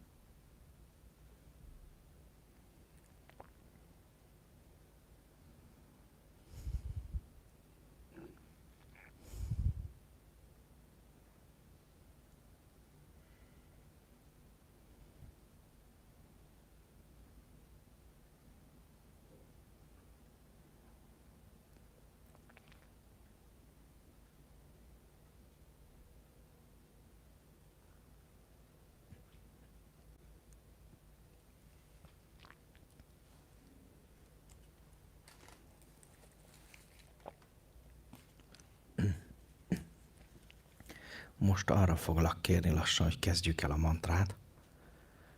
Tapasztald meg azt is ebben a tiszta állapotban. Ugyanúgy maradj ellazulva, csukott szemmel, ellazult állkapocsal és szemizmokkal. mi elkezdjük, és csak annyi a kérésem, hogy egy-egy kilégzéssel engedd, hogy rezegjenek a hangszálak lazán, és úgy formáljuk a szavakat. Csend van bennem, csend van,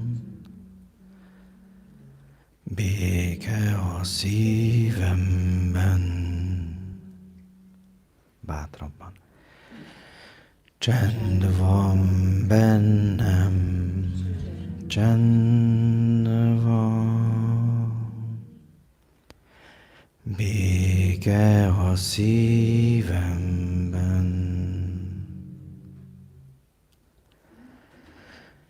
Csend van bennem, csend van, béke a szívemben.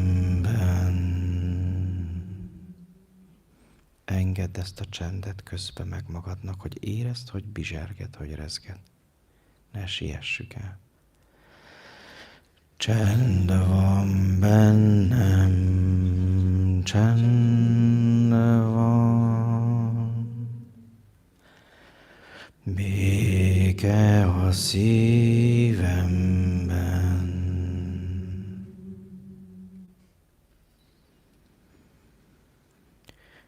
Csend van bennem, csend van, béke a szívemben.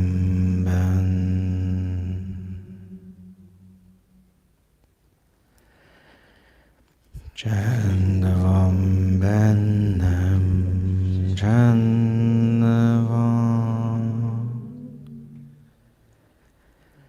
béke a szívemben.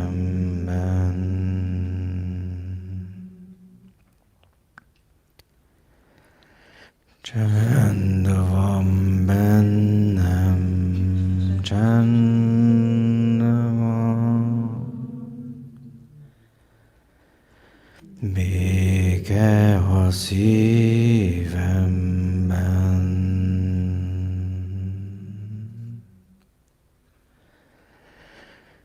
Csend van bennem, csend van,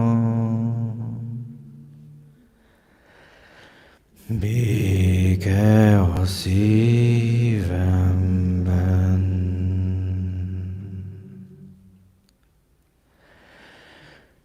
Csend van bennem, csend van,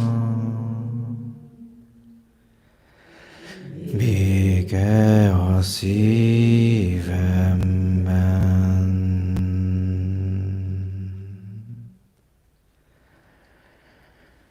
Csend van bennem, csend van, béke a szívemben.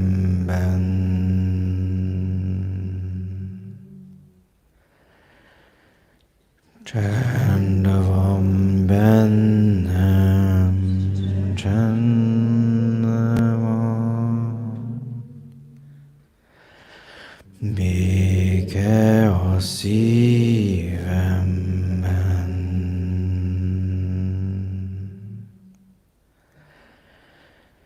Csend van bennem, csend van, béke a szívemben.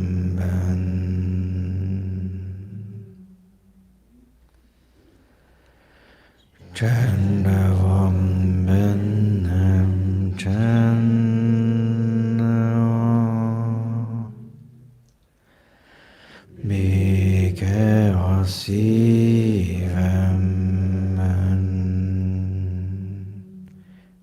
Ne siessd el. Csend van bennem, csend van, béke szívemben.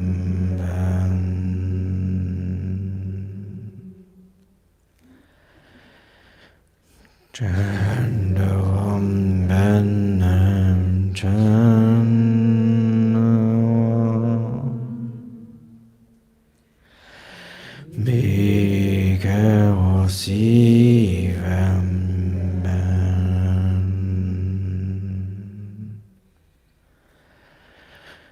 Csend van bennem, csend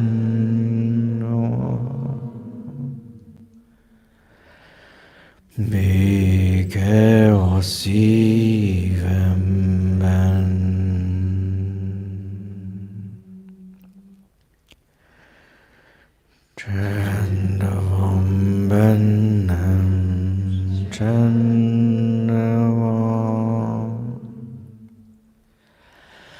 Béke a szívemben.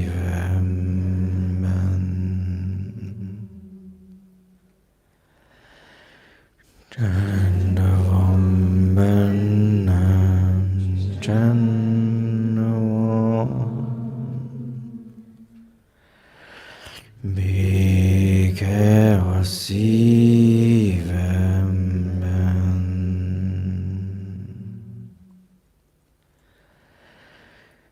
Csend van bennem, csend van. Béke a szívemben.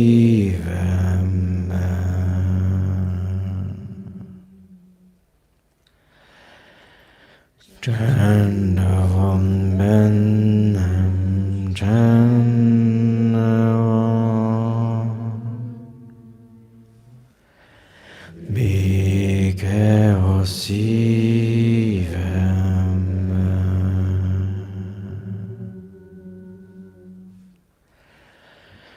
Csend van bennem, csend van. Béke a szívemben.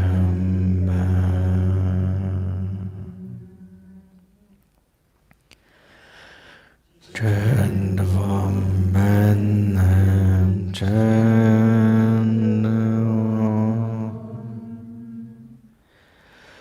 Béke a szívemben.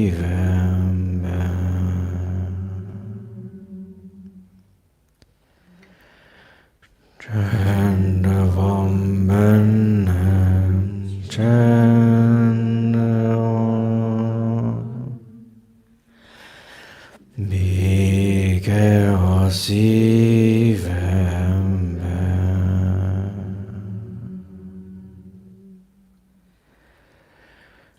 Csend van bennem, csend van. Béke a szívemben.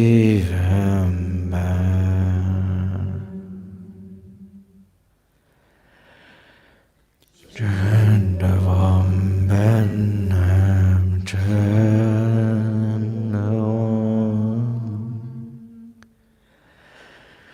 Béke a szívemben.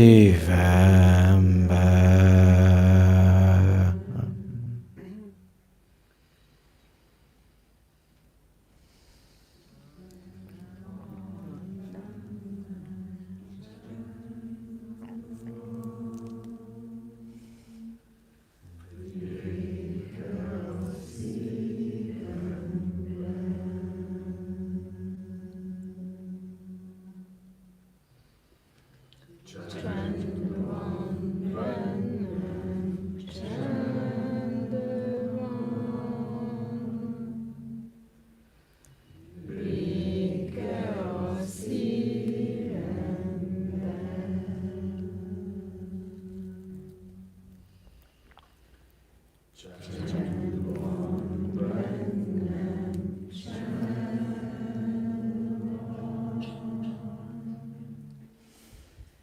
Béke a szívemben.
Csend van bennem, csend van,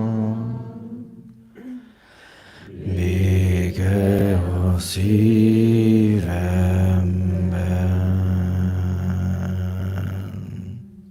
Érd át egy picit a csendben. Érezd az erőt.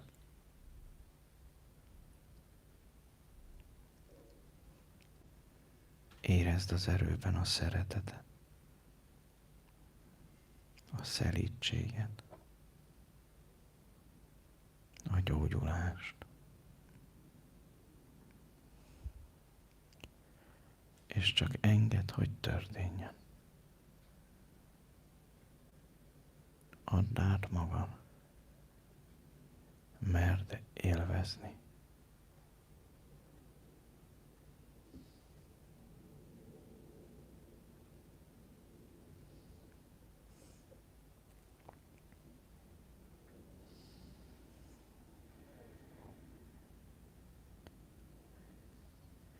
Majd lassan a magad ütemében nyugodtan, és arra kérlek csendben, védj egyre mélyebb levegőket, tudatosítsd magad lassan, csendben az itt és mostban. És a végén egy jó mély sóhajjal, nyújtózással tér vissza és nyisd ki szemed, még mindig csendben.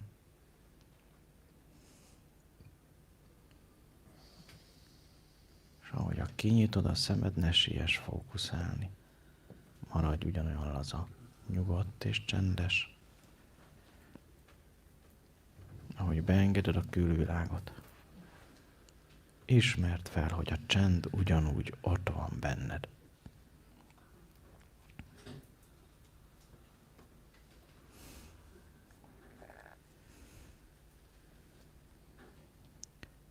Köszönöm szépen.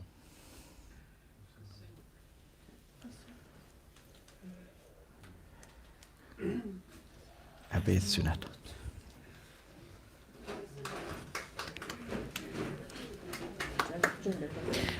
Jobb a csend, mint a taps, nem?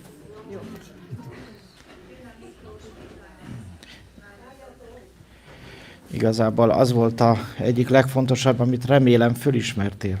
Igen. Hogy a csend csak is benned van. És vagy a lecsendesedés lépcsőivel, vagy egyszerűen egy ilyen mantrával is milyen mély csendet tudsz megélni. Milyen tökéletes csendet. És ha belegondolsz, csak magadon múlt. Nem a külvilág fogja ezt soha megadni neked.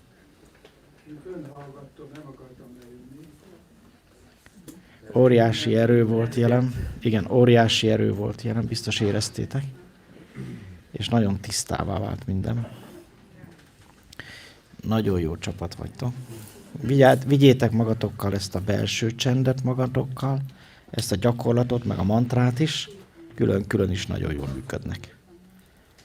És azt tanácsolom nektek, vagy kérem tőletek, hogy nyugodtan osszátok is meg másokkal. Úgy a módszertant, ezt a 6 lépést, mint adott esetben azt, hogy mantráztok másokkal együtt. És merjétek ezt bevállalni, élni, megosztani. Jó? Ez a te életedet is megváltoztatja. Sőt, még egy dolgot kérek tőled. Minden este, amikor elmész aludni, csendesíts le magad.